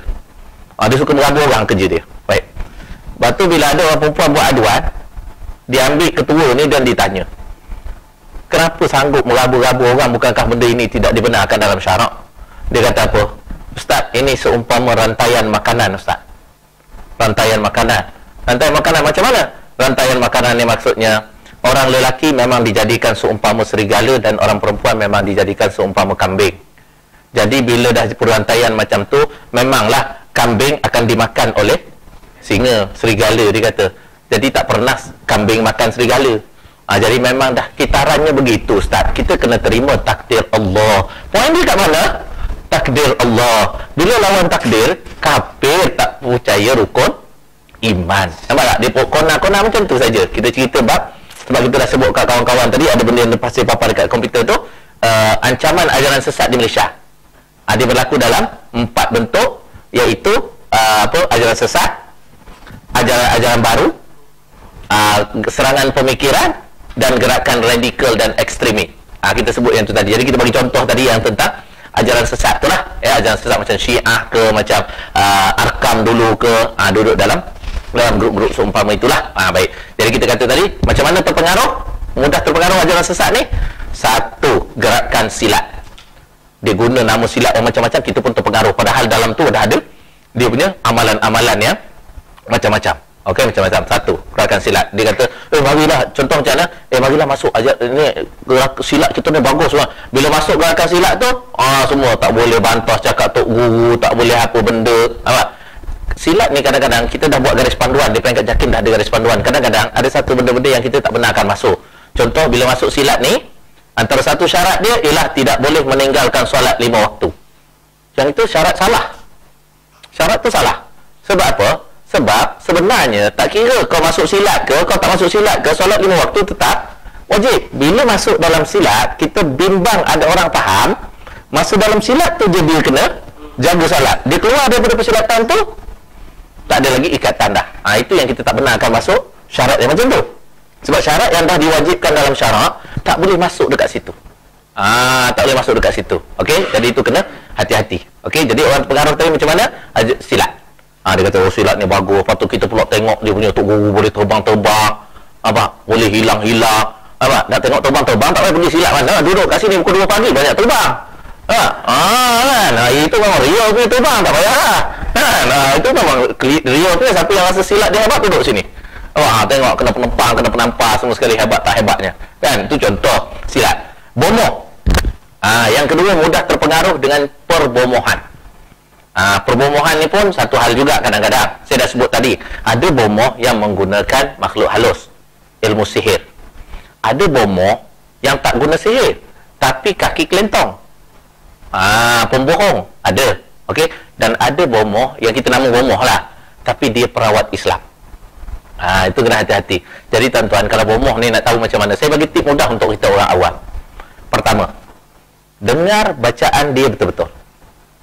Bila kita dengar dia pun panggil duduk kat sini, Bismillahirrahmanirrahim, Alhamdulillahirabbil alamin, baca Fatihah semua tak? Waladhdallin, amin. Pergi bawa balik, minum, insya-Allah. Kita masalahnya ialah tak mujarab bacaan dia. Sebab apa? Kita bawa balik, depan rumah kita tak cakap. Bila sambil dalam kereta tu kan, kalau setakat baca Fatihah, aku pun boleh baca. Nampak tak? Itu kita punya tanggapan awal menyebabkan benda tu keyakinan kita tak ada. Sebenarnya dia dah baca dengan ikhlas. Fatihah ni kan penyembuh ataupun penawar bagi segala jenis racun dalam dunia. Nampak? Keyakinan tu. Nampak? Keyakinan. Jadi kita kena tengok betul-betul. Sebab tu ada cerita-cerita yang dinakalkan berkenaan dengan, ada cerita kata Imam Abu Hanifah, ada cerita kata tentang Imam Ahmad bin Hanbal. Yang cerita dia ni, kalau kita ambil Imam Abu Hanifah tu, dikatakan dia tengah duduk mengajar, tiba-tiba ada orang kerasukan, kena rasuk. Isu keyakinan. Lepas tu bila sampai kat situ, orang panggil, wahai Imam Abu Hanifah, ada seorang perempuan tengah kena rasuk dekat sana, dekat kampung sana, tolonglah datang ke kampung kami untuk ubat perempuan ni.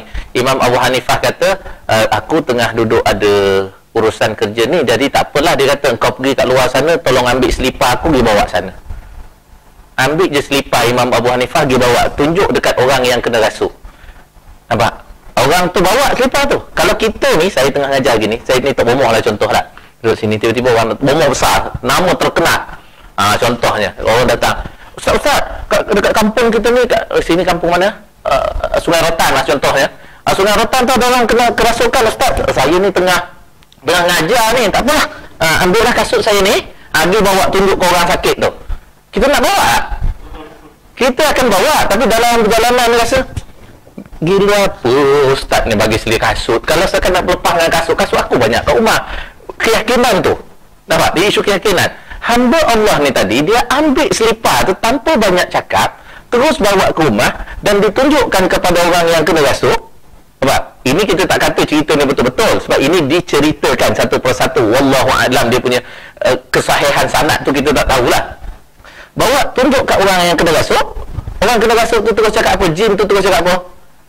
Aku tahu itu selipar Abu Hanifah. Tak apa, aku takkan keluar daripada badan perempuan ni, melainkan aku akan keluar daripada Baghdad ni. Nampak tak? Dia kata aku bukan saja keluar daripada perempuan ni, tapi aku akan keluar daripada negeri ni sebab hormatkan tuan punya selipar. Nampak? Itu taraf dia. Sebab itu kita kata tadi, isu bomoh tadi ialah kadang-kadang kepercayaan yang melampau. Nampak? Terhadap Tok Bomoh. Terutama kan kadang-kadang orang kita ni, ialah bomoh-bomoh ni kadang-kadang dia pakai jin, pakai apa, contoh tak? Kita hilang gelang. Isteri kita kan, lelaki ni hilang gelang. Gelang pula 2 kilo kan? Gelang emas tu 2 kilo hilang. Pergi jumpa Tok Bomoh. Tok Bomoh pun tengok dalam air. Ramli dah tunjuk lah kan, tengok dalam air ada bawah pokok nangka ni. Rumah kita memang betul ada pokok nangka, betul tak? Lepas tu kita pun kata, Tok Bomoh, rumah saya banyak pokok nangka ni. Ni ada pokok nangka yang dekat dengan pagar rumah kau ni warna oranye kan? Tapi kau datang ke sini tadi, pagar tu tidak dimanggakan. Jadi dekat pokok ni kau banyak pokok nangka kan? Pokok nangka kau ada 7 batang kan? Betul lah, 7 batang. Dan pokok yang ada jatuh rantai ni ialah pokok yang buah dia ada 3 biji. Sebab pokok-pokok kau ni kat rumah memang tak ada buah kan? Pokok tu dia ada buah. Wih, betul lah. Di situ dia dah mula dah keyakinan dipahat terhadap Tok Bomoh. Macam mana Tok Bomoh tu boleh tahu? Jin dia pergi survey dulu. Jin dia pergi survey, zup tengok. Zup, jin datang. 7 pokok nangka. Saya dah letak gelang itu bawah pokok nangka yang ada buah 3 biji. Bomoh boleh tahu. Kita pun balik tengok, ada sungguh bawah tu. Apa? Bawah tu kita pun yakin dengan Tok Bomoh. Lepas beberapa hari, hilang pula benda lain pula. Pergi jumpa Tok Bomoh tu pula. Jumpa lagi. Akhirnya 5-6 kali jumpa benda yang kita hilang, kita akan letakkan keyakinan kepada Tok Bomoh tersebut. Apa yang dia suruh, habislah. Tu nampak, tu keadaan dia. Sebab tu kita kata tadi, mudah terpengaruh. 1, silat. Yang kedua, bomoh. Dan yang ketiga, gerakan-gerakan menggunakan nama tarekat tertentu. Tapi poinnya, kita tak kata semua tarekat itu sesat. Tapi kita kata orang-orang tertentu dia menggunakan nama-nama tarekat. Macam sekarang lah, nampak? Dia nak jual apa? Jual produk. Dia akan guna nama ustaz-ustaz yang hebat. Betul tak? Produk ini, lepas tu dia letaklah duta tu. Muka seorang ustaz tu, datuk sekian-sekian, dia pun duduk di sini. Produk kami ni duta ni. Kita pun suka ke ustaz tu, kita pun beli. Bukan beli sebab barang tu pun sebab suka ke ustaz tu. Nampak? Kadang jual nama panel syariah, syarikat ini adalah ustaz ini. Padahal ustaz tu pun tak pernah pergi pun ke syarikat tu. Nampak? Jadi panel tu. Nampak? Bukan payah pun. Itu contoh. Sebab itu kadang-kadang kita mudah terpengaruh dengan luaran. Sebab jadi 3 ni kena hati-hati. Selain daripada yang keempat, yang ni kadang-kadang saya sebut, kadang-kadang saya tak sebut, iaitu ada unsur-unsur makhluk halus. Kenapa kita terjebak dengan ajaran-ajaran pelik, sesat dan sebagainya? Kadang-kadang memang ada unsur-unsur penggunaan sihir, ilmu hitam dan sebagainya. Kan macam kita tahu ayah pin dan sebagainya dulu kan. Itu memang guna banyak benda-benda lah kan. Kita tak nafikan benda-benda yang seumpama itu. Tapi perlu tak kita takut dengan makhluk seumpama tu? Tak boleh. Kita kena yakin kan dengan janji-janji Allah Ta'ala. Kita kena yakin dengan amalan-amalan yang Nabi SAW ajar kita. Paling-paling tidak baca kul huwallahu ahad 3 kul tu pun dah kira benteng kita dah lah. Benteng. Kalau kita tengok dalam hadis yang cerita tentang sebelum tidur kena baca ayatul kursi. Itu semua benda. Sebelum tidur kena ambil wuduk yang sempurna. Tapi kita bila tidur, orang tua pesan masuk kaki je. Sebab tu, kenapa dah basuh kaki kena kacau juga dengan hantu lah? Lah sebab yang Nabi suruh ambil wuduk bukan basuh kaki je. Nampak tak? Kita ambil separuh, jadi dia tak kacau kat kaki je lah. Nampak, kat kepala dia kacau. Itu benda kalau fikir logik lah. Logik macam tu lah. Sebab tu kat kaki dia tak kacau, kat kepala kacau, semua nampak macam-macam lah. Sebab tak ambil wuduk dengan sempurna. Lepas ni ambil lah wuduk. Ambil wuduk, kena kacau lagi teruk. Ustaz ni tak boleh pakai lah. Bukan. Kadang-kadang Allah nak uji. Allah nak uji. Nampak? Hari tak pernah lama ni kita tidur ambil wuduk, betul tak? Hari ni malam ni tidur ambil wuduk. Kena kacau, bukan sekat kena kacau, kena alih sebab tidur. Daripada dalam rumah, dia buang keluar rumah. Weh, tak jadi ni. Lepas tu, sebab takut, besok terus tak baca. Lagi suka syaitan tu. Nampak? Dia sebenarnya nak uji kita. Nampak? Macam juga isu COVID dan sebagainya, Allah uji kita. Nampak? Allah uji kita macam-macam. Nak tengok orang Malaysia sayang ke tidak solat jemaah. Sayang gila. Nampak? Bila tak dapat solat jemaah, marah-marah ke kerajaan ni. Nampak? Bila dah buka suruh pergi solat jemaah, tak ada juga. Otai-otai yang gaut tu dah datang ya. Nampak? Itu muka-muka itu jugalah. Nampak? Yang kita tengok. Kadang-kadang tak ikut pun SOP. Orang suruh pergi masjid pakai mask. Suruh pergi masjid tembak sendiri. Suruh pergi masjid bawa sejadah lah. Dia ni orang tua pergi sejadah tak bawa, mask tak bawa, masuk masjid pun tak tembaknya. Bila kita tegur, haji, kenalah tulis semua benda tu, mana masknya? Tak apa Ustaz, mati semua di tangan Allah. Masalahnya ialah kalau kau mati tapi sebabnya kau tak pakai mask, kau batuk kena muka aku. Nampak? Lepas tu kau menjangkitkan penyakit tu kat aku. Itu je. Sebab tu kaedah dalam Islam, la darar wala dirar. Apa maksudnya apa? Jangan memudaratkan diri sendiri dan jangan memudaratkan orang lain. Itu ya sebab suruh pakai mask, suruh pakai apa kan. Kita pun hari ni kan, Negeri Sembilan, boleh sembahyang Jumaat dah dekat sini. Dekat surau penjara. Oh, kena daftar juga. Tak boleh lah. Kita bukan orang dalam ni, jadi dibenarkan untuk tidak solat Jumaat lagi lah. Kadang-kadang macam tu lah. Tak apalah ya. Itu kelonggaran. Jadi clear ya. Satu, ajaran sesat. Okey, baik.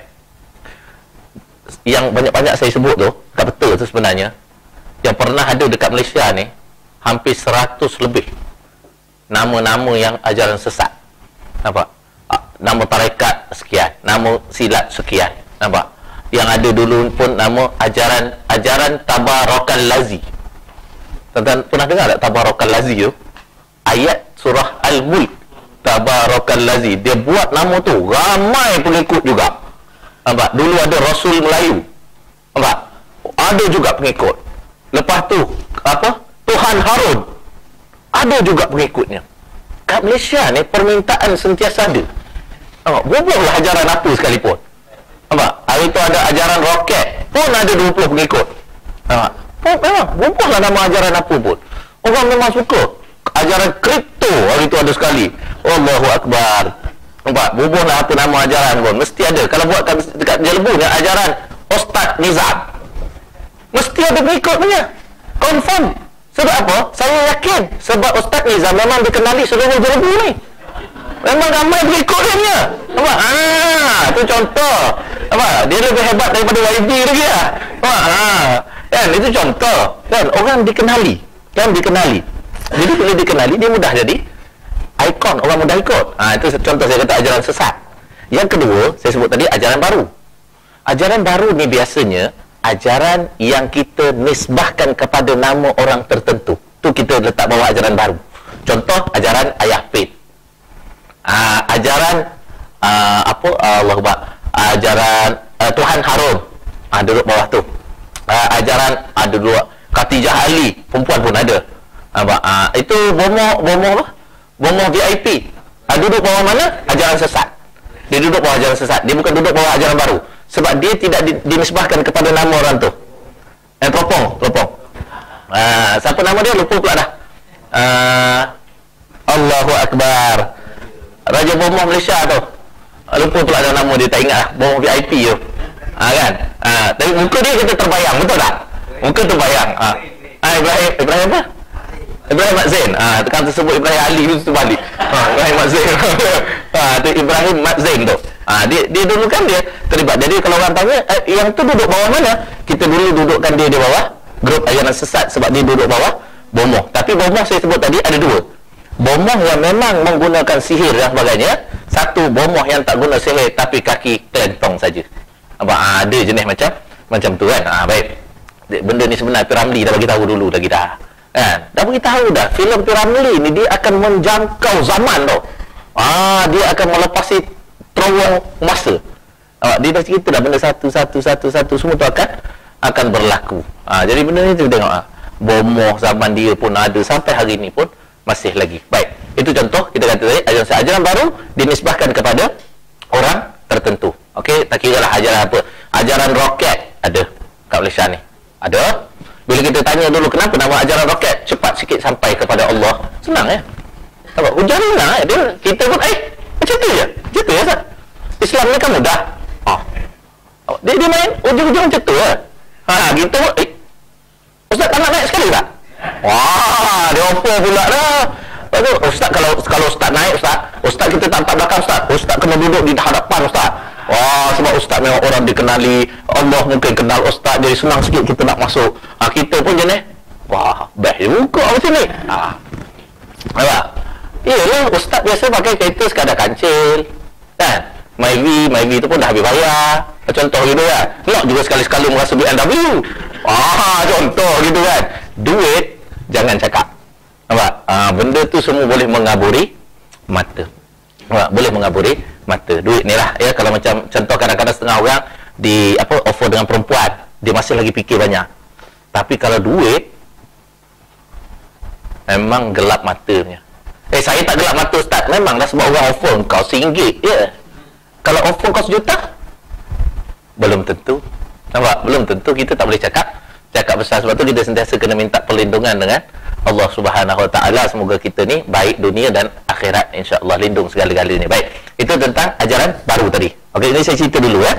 Sebab saya nak jawab soalan sahabat kita tadi yang tentang macam mana benda tu berlaku dalam suasana Malaysia ni, undang-undang dan sebagainya sikit-sikit lah. Okey, jadi kita sebut salah satu dulu. Baik, yang tu tadi kita sebut tentang ajaran baru. Okey, ajaran baru ni memang saya sebut tu antaranya lah. Kalau yang lagi banyak lah, ajaran perempuan pun ada. Macam ada satu ajaran dinamakan ajaran Tok Kenali. Tok Kenali kita kenal orang dia kan. Memang terkenal sebagai taraf kewaliannya dan sebagainya. Tapi ada orang guna ajaran Tok Kenali tapi sesat. Sebab dia menggunakan nama. Kan, menggunakan nama itu yang paling bahaya. Sebab bila menggunakan nama orang tertentu yang dah terkenal, dia akan jadi ikutan. Kalau sekadar buat nama ajaran Najmuddin, orang siapa dia ni? Payah sikit orang nak ikut. Nampak? Kan? Tapi banyak juga. Tengok, Najmuddin punya ajaran hari ni berapa ramai follower tepi. Maknanya itu pun pagutas. Maknanya dah ada lah. Nampak? Itulah contohnya kita kata. Nampak? Orang mengikut tu. Jadi orang mengikut, tapi kalau macam kita ni orang mengikut belum tentu dia akan ikut sampai habis. Kan dia tengok dia mengata aku ni dia belah hilang seorang-seorang. Tapi kalau ajaran sesat sekali masuk nak keluar payah. Itu dia punya ikatan dia. Kan? Ikatan. Sebab kita dah kata tadi penggunaan makhluk halus tidak boleh dinafikan. Kita balik ke rumah tengok, rasa macam ada benda dia tengok aku ni. Jadi kita pun tak berani lah keluar daripada ajaran dia. Itu yang menyebabkan dia terus berada dalam kelompok-kelompok ajaran sesat. Okey, baik. Itu dua. Yang ketiga, serangan pemikiran. Serangan pemikiran ni dia terlibat dengan yang kita dah sebut contoh tadi. Maknanya dia ayah agama-agama lain. Dia nak menarik orang Islam kepada agama dia. Nampak? Ada lagi ke ustaz hari ni? Banyak lagi, cuma dia tidak secara terang-terangan. Dia ada. Memang benda tu sentiasa bergerak. Okey, orang Islam pun terus berjalan. Kan kita terus menyebarkan agama kita. Sebab tu baca contoh kan. Saya ada orang setengah-setengah orang dia tak apa suka dengan grup tabligh sebagai contoh. Kan? Tapi macam saya, walaupun saya tak ikut tabligh, tapi saya rasa dengan adanya tabligh itulah satu lompong dalam dakwah kita dia penuhi. Kita dekat orang-orang agama ni sebagai contoh lah, kita ambil contoh tak. Kalau nampak couple dua orang, couple memang dua orang pun. Nampak? Couple duduk atas motor, nampak? Pakai seluar pendek dua-dua. Nampak? Lelaki perempuan lah. Kita kalau di sebelah rumah kita ada tak pergi dekat dia? cakap kat dia, jangan cakap, dek, benda ni haram dek. Ada, memang kita tak akan cakap macam tu. Tapi ada tak kita kata, pergi kat dia, dek, malam ni jemput-jemput lah ke masjid tu, banyak lagi ruang kosong tu. Ada, Assalamualaikum, belah. Ada tak kita cakap macam tu? Tak ada. Tapi tabligh yang buat benda ni. Apa? Dia tengok orang tu duduk couple, tapi dia takkan tegur kesalahan couple tu, berkapal tu. Dia takkan pergi dekat situ, dek, ini semua benda haram dek, melakukan benda haram, masuk neraka dek, masuk neraka dibakar hangus dek, macam kambing bakar dek. Tak ada. Dia cuma datang ke orang tu, dia kata, dek, insyaAllah, Assalamualaikum, malam ni kita buat majlis zikir dan fikir di masjid dan surau, sila datang, insyaAllah, Assalamualaikum. Dia belah. Apa? Lepas tu tiba-tiba kita kata tabligh ni tak bagus. Baguslah, sekurang-kurangnya dia dah buat benda tu yang kita tak buat. Nampak tak? Sebab tu kita ni melihat orang lain, pasti ada sisi kelebihan dia berbanding dengan kita. Itu bendanya. Biarkan dia buat kerja dia. Dia buat kerja dia. Kita buat kerja kita saja. Okey, baik. Itu contohlah kita kata ya. Contoh. Baik. Tapi kadang-kadang orang tabligh ni sama juga. Macam dia pergi rumah kan, dia gaji ketuk pintu rumah lah. Dia gaji datang rumah saya, dia ketuk. Lepas tu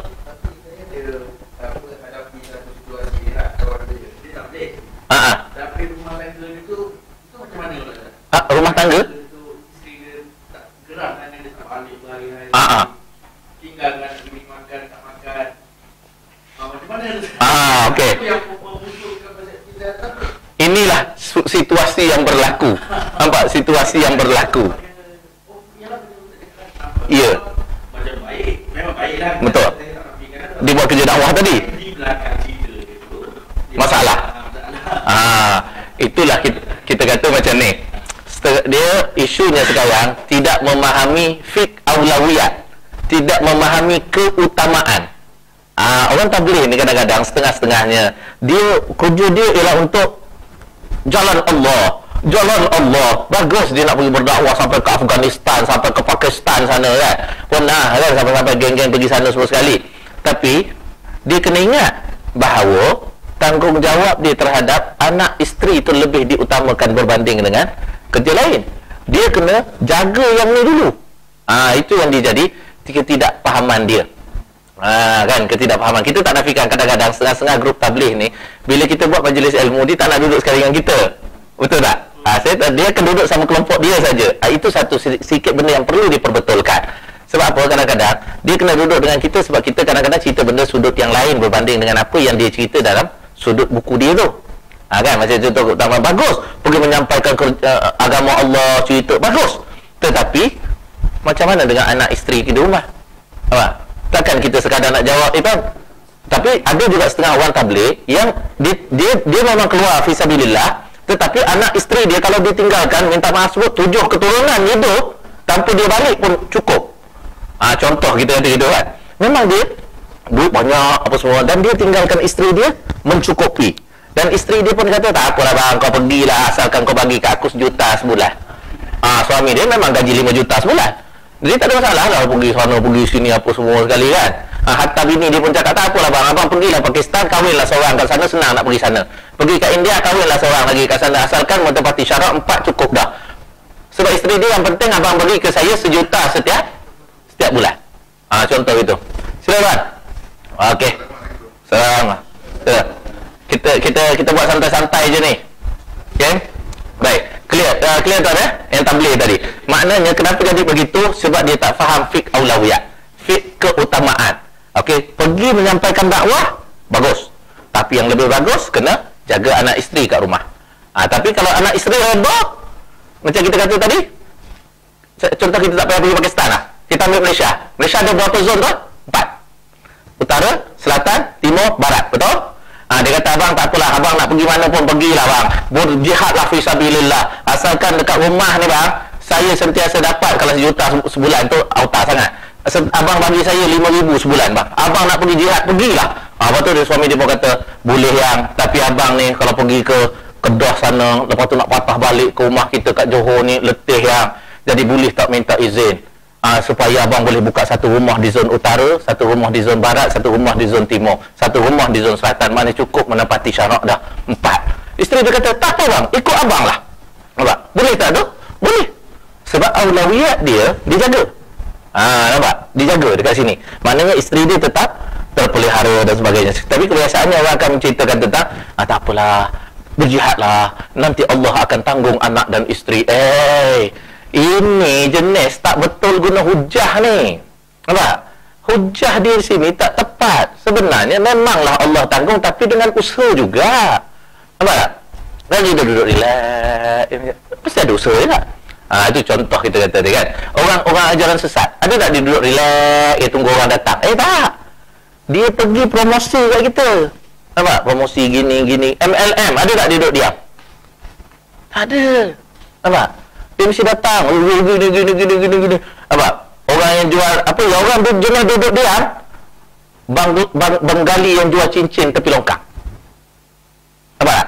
Itu duduk diam. Tunggu saja orang datang. Wah, cincin ni bang, ini bagus abang beli ini cincin, pakai abang tak cukup 1 bulan abang terus dapat kaya 1,000 1 bulan. Mesti abang kaya punya lepas pakai cincin. Yang hijau ini mahal sikit, nanti abang beli mesti dia akan lagi kaya punya bang. Kita pun beli. Siapa yang bodoh sekarang? Pembeli. Sebab kalau benda tu betul, nak percaya dia dah kaya raya sebab dia dah ada berapa bentuk cincin tu. Tapi kenapa dia mesti duduk kat situ? Kita ni pula yang jadi percaya. Sebab apa? Daya tarikan. Jadi ajaran sesat ni dia ada daya tarikan. Sebab itu kita dalam duduk ajaran sesat dia ada 3 tak. Matlamat ajaran sesat 3 tak. Wanita, tahta, harta. Itu saja. Nampak? Itu dia punya sifir dia. Wanita, harta, tahta, kedudukan. Nampak? Dia mesti dapat kedudukan ni. Kan? Cuba tengok, kalau kita buat contohlah, kalau kita buat ajaran sesat, mesti ada 3 aspek ini ya. Kalau tak ada ketiga-tiga, salah satu. Itu contoh. Baik, clear ya? Alright, itu tentang serangan pemikiran tadi. Serangan pemikiran itu maksudnya kita kata ancaman-ancaman yang datang daripada agama-agama yang lain. Okey, agama lain ni memang sebab apa? Sebab kita, ada lagi ke Ustaz ancaman-ancaman daripada agama lain yang mengacau agama kita. Kerana itu ketetapan yang Quran dah bagi tahu, walan tarda ankal yahud walan nasara hatta tattabi'a millatahum. Orang Yahudi dan Nasrani tidak akan redha kepada Islam sampailah kita ikut cara hidup dia. Itu yang macam-macam dalam internet sekarang ni. Ada apa? Lati challenge. Yang jadi muka hantu tu kan. Atau yang jadi entah jadi macam-macam lah kan. Macam-macam. Bila mufti dah keluarkan kenyataan, ramai pula orang komen mufti pula dah. Mufti menggunakan dalil tak betul, mufti gini-gini. Aduh kata. Tapi prinsip kita senang ya. Kita kata Luqmanul Hakim pernah berpesan kepada anaknya, selagi mana engkau bernama manusia, selagi itulah engkau dikata manusia. Tu ya. Nampak? Tak pernah. Kalau kau tak nak dikata manusia, jadi monyet lah. Tapi monyet pun dikata dia orang, betul tak? Monyet betul lah curi pisang aku. Habis monyet nak curi apa? Fikirlah sikit, takkan monyet nak curi kereta itu. Mesti dia curi pisang punya. Betul tak? Cuma kita tengoklah macam mana keadaan dia. Baik, itu contoh ajaran sesat yang ketiga, serangan tadi. Dan ancaman-ancaman tu kita dah sebut dah juga tadi kan. Maknanya dari sudut awalnya kita kata Malaysia ni dia dah memelihara, dia menjaga akidah menerusi perlembagaan kita kata tadi, dengan kita meletakkan adanya enakmen kawalan pengembangan agama. Okey, maknanya orang agama lain, itu saya bagi nama dia macam tu je tuan ya, sebab dia nama dia panjang. Enakmen kawalan dan pengembangan agama ni yang ada dekat Malaysia ni, dia menghalang orang-orang bukan Islam promote agama dia kepada orang Islam. Okey, itu enakmen kawalan tu. Cuma ada cuma sikit. Enakmen kawalan ini tidak ada di wilayah Persekutuan, Pulau Pinang, Sabah dan Sarawak. 4 negeri ini tak ada. Wilayah tak ada, Pulau Pinang tak ada, Sabah, Sarawak tak ada. Bermakna orang bukan Islam boleh menyampaikan Bible, Old Testament, New Testament ke apa, kepada orang Islam, tidak menjadi satu kesalahan dekat negeri-negeri tersebut. Itu sebab tu kita tengok kadang-kadang harian sebab kat Pulau Pinang, lepas tu orang pun marah kan, kenapa JAKIM tak ambil tindakan? JAKIM lagi, kita kan dah berterangkan tadi bahawa JAKIM tidak ada bidang kuasa dekat situ. Yang ada bidang kuasa ialah Jabatan Agama Pulau Pinang. Tapi Jabatan Agama Pulau Pinang nak bertindak ikut mana? Tak ada akta enakmen tersebut dekat negeri dia. Habis kita kena biarkan saja? Tidak. kita boleh guna perlembagaan, polis boleh guna akta dia, iaitu benda yang boleh mencetuskan ketidakharmonian kaum. Adalah, ada rupanya ada, tapi sebab kita tak baca pun. Kalau kita tanya perlembagaan persekutuan, pernah tengok tak? Saya tak tengok, Ustaz. Ini jawapan escapism. Saya tak tengok, Ustaz, perlembagaan yang orang kafir buat. Saya sentiasa pegang Quran dan hadis. Ini sebenarnya cakap dia lebih. Cakap je kan. Perlembagaan tu kecil je besar dia buku tu. Jadi tuan-tuan balik, hafal, tak payah. Quran pun tak hafal lagi, nak apa perlembagaan dia dah apa. Baik, apa Quran lah dulu balik semua kan. Semua senang insya-Allah. Baik. Jadi itu kita kata tadi ancaman gerakan serangan pemikiran. Okey, dia akan datang menerusi pelbagai bentuk. Okey, sama ada agama-agama yang bukan Islam ataupun daripada yang memang bukan daripada agama pun. Okey, benda-benda yang wahara dunia ni. Itu benda kena tengok. Baik. Jadi macam mana nak hindarkan diri daripada terpengaruh dengan benda-benda yang macam tu? Jawapan dia ilmu saja. Buat ilmu saja. Yang macam kita contoh tadi, kenapa tabligh jadi begitu? Sebab ilmu aulawiyat dia yang mana perlu diutamakan, dia tak ada. Sebab tu dia mendahulukan yang tidak sepatutnya. Tapi kalau dia pergi juga keluar negara, pergi menyampaikan ilmu dan sebagainya, tapi anak isteri terjaga, terpelihara, no point, tak ada masalah. Itu saja benda je. Okey? Baik. Contoh macam kita lah, sama juga. Kalau kita nak pergi ke mana-mana pun boleh pergilah. Dia boleh pergi. Tapi kena hati-hati dengan yang ditinggalkan. Yang ditinggalkan. Macam contoh, sebab tu kita sekarang ni, kenapa habis bateri? Sebab tu kita sekarang ni kan dah padam sini dah. Sebab tu kita macam sekarang ni kan isu tak boleh pergi haji, tak boleh pergi apa. Itu salah satunya ialah kerana istita'ah, kemampuan tak ada. Saya ada duit lah Ustaz. Memang ada duit, tapi kau tak mampu menghalang virus tersebut. Sebab tu saya kata tadi kan, isunya orang sekarang marah. Kenapa tak bagi bersalam? Bukankah bersalaman itu sunnah Nabi? Kan awal-awal COVID dulu kan, tak boleh bersalam kerana dia kan sunnah. Kenapa kita takut sangat kepada benda-benda ni sampai kita mengenepikan sunnah Nabi? Semangat Islamnya ya Rabbi mengalahkan Ustaz tadi. Nampak?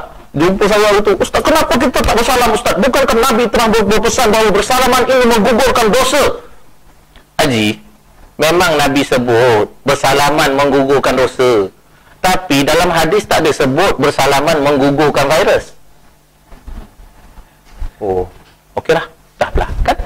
Asy'ariyah menggunakan nas dan akal. Tapi lebih selamat untuk orang itu macam tu, kita guna akal saja.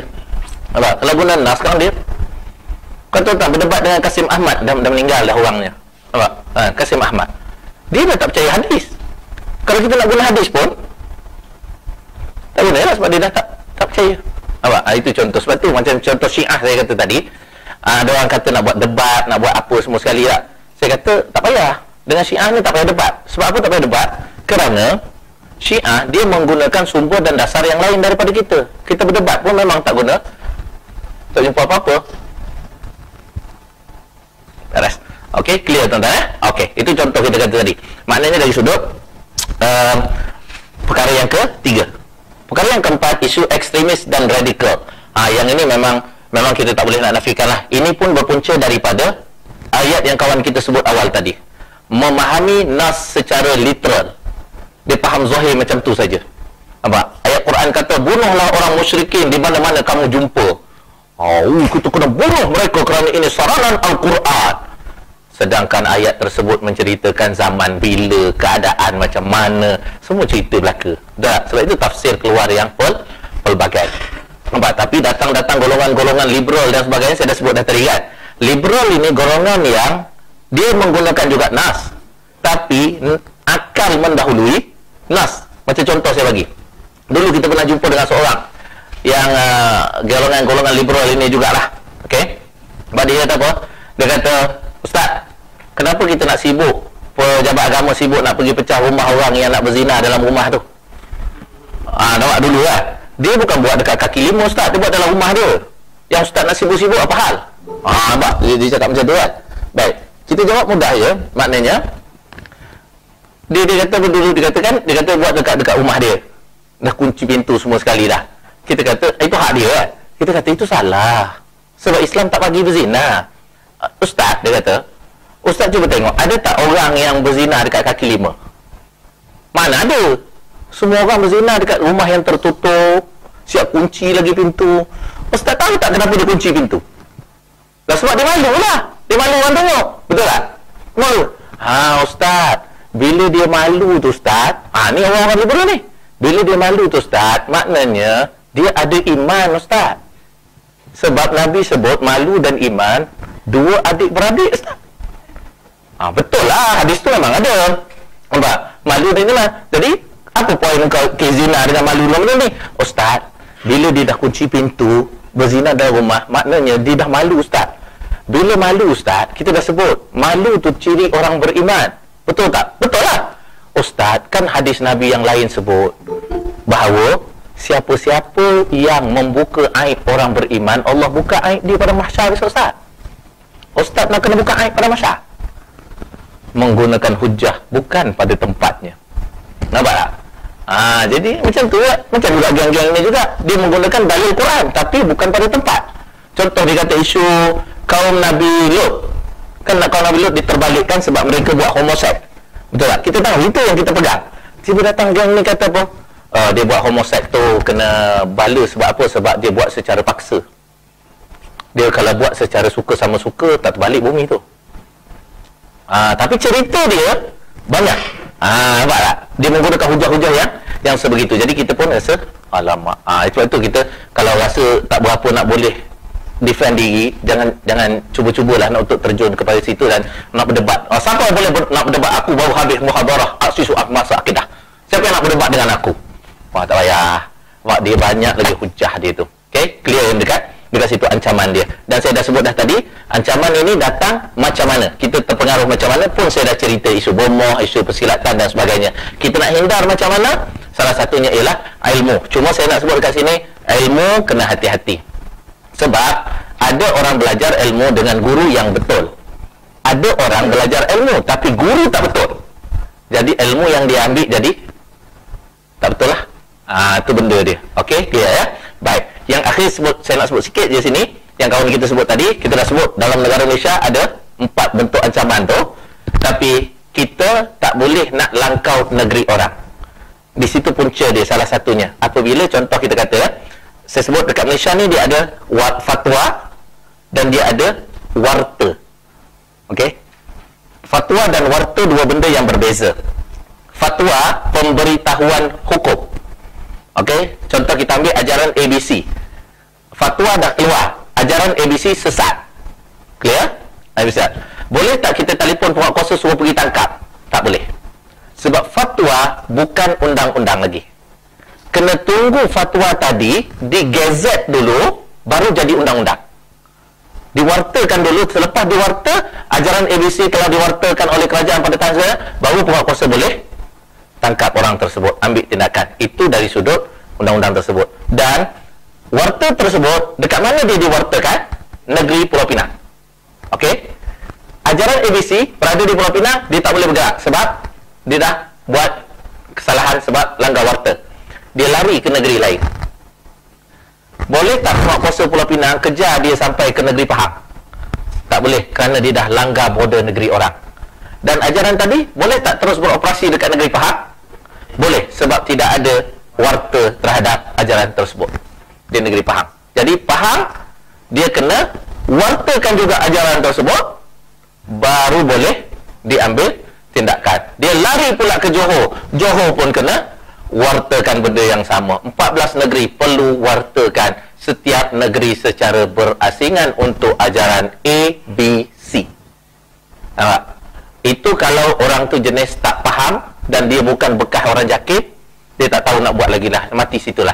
Tapi kalau bekas orang jakit, dia dah tahu nak auta balik, dia buat macam mana? Ajaran ABC tadi, saya ketuanya contoh, Ustaz Nizam orang bawah tak dikenali, contoh, saya tukar je nama dia. Ajaran 1, 2, 3, Ustaz Nizam dia jadi ketua pula. Hidup balik. Itu je. Nampak tak? Benda tu jadi sukar. Tapi kita dalam proses tetap untuk menguatkuasakan benda ni, itu yang kita guna persidangan majlis raja-raja tadi supaya boleh diselaraskan. Maknanya kalau raja-raja dah dengar ini, mereka dia arahkan supaya diwartakan semua. Setiap negeri warta, senang. Itu je. Okey, mediumnya kalau orang tanya, ada medium ke? Ada. Nampak? Jalan itu ada. Jalan untuk membuat kebaikan sebanyak hembusan nafas makhluk atas muka bumi Allah Ta'ala. Okey, clear ya? Clear dah. Okey, baik. Itu pun dah hukum. Tepat dah jam saya untuk memberhentikan kita punya kuliah ni. Tak boleh panjang-panjang dah. Cukup dah. Saya harap sekurang-kurangnya kita faham. Kesimpulan saya faham macam ni. Satu, kita dah faham bahawa dalam negara kita Islam adalah agama yang paling tinggi. Okey, paling tinggi. Agama lain boleh diamal, tetapi dia tidak boleh mengatasi Islam dan dia tidak boleh provoke Islam. Okey, tapi Islam boleh ajar atau boleh tarik orang bukan Islam kepada Islam. Kenapa? Sebab perkataan tetapi dalam perlembagaan menunjukkan perbezaan antara Islam dan bukan Islam. Satu. Kita buat, itu yang kita dah clear tadi. Yang kedua, kita sebut tentang isu berkenaan dengan ajaran sesat di Malaysia, isu akidah di Malaysia. Kita dah sebut dah berapa bentuk cara, dan kita dah sebut bagaimana terpengaruh, terpengaruh dengan ajaran-ajaran sesat itu, dan kita dah sebut dah beberapa contoh semua sekali tadi, dan kita sebut macam mana dia promote, dan kita dah sebut macam mana cara untuk kita menjauhkan diri daripada terlibat dengan ajaran sesat tersebut. Cuma yang paling penting kita kena ingat tadi bahawa kita sebut Islam di Malaysia ni, Islam tu adalah Ahlus Sunnah wal Jamaah, dan Ahlus Sunnah wal Jamaah itu memberi erti Asy'ariyah dan Maturidiyah. Tetapi kita tidak boleh menafikan negeri lain yang tidak berpegang kepada Asy'ariyah Maturidiyah. Sebab apa? Sebab bidang kuasa agama hak mutlak negeri masing-masing. Jadi kalau negeri ini kata dia nak pegang yang ini, terpulang pada dia. Negeri ini nak pegang yang ini, terpulang kepada dia, kerana bidang kuasa agama di bawah Duli Yang Maha Mulia, Sultan negeri masing-masing. Dan Sultan, walaupun orang ada kata Sultan bukan tahu apa-apa, tidak. Sultan membuat satu keputusan agama berdasarkan kepada nasihat jawatan kuasa fatwa dan perundingan hukum syarak negeri tersebut. Dia bukan buat keputusan ikut suka hati, tak. Nasihat daripada jawatan kuasa tersebut yang dilantik dengan perkenan tuanku. Okey, jadi itu benda yang kita kena clear betul-betul. Baik. Jadi saya rasa cukuplah sekadar itu dengan beberapa perkara, dan untuk yang minta tadi sekali lagi, insya-Allah Urus Tia akan postkan dalam WhatsApp. Moga-moga pertemuan kita pada hari ini dalam dua keadaan bersemuka dan di alam maya, moga-moga mendapat keberkatan dan keredaan Allah Subhanahu Taala, insya-Allah. Jadi yang mana baik semua sekali tuan-tuan ambil, salah silap kesilapan saya lah, minta ampun, minta maaf.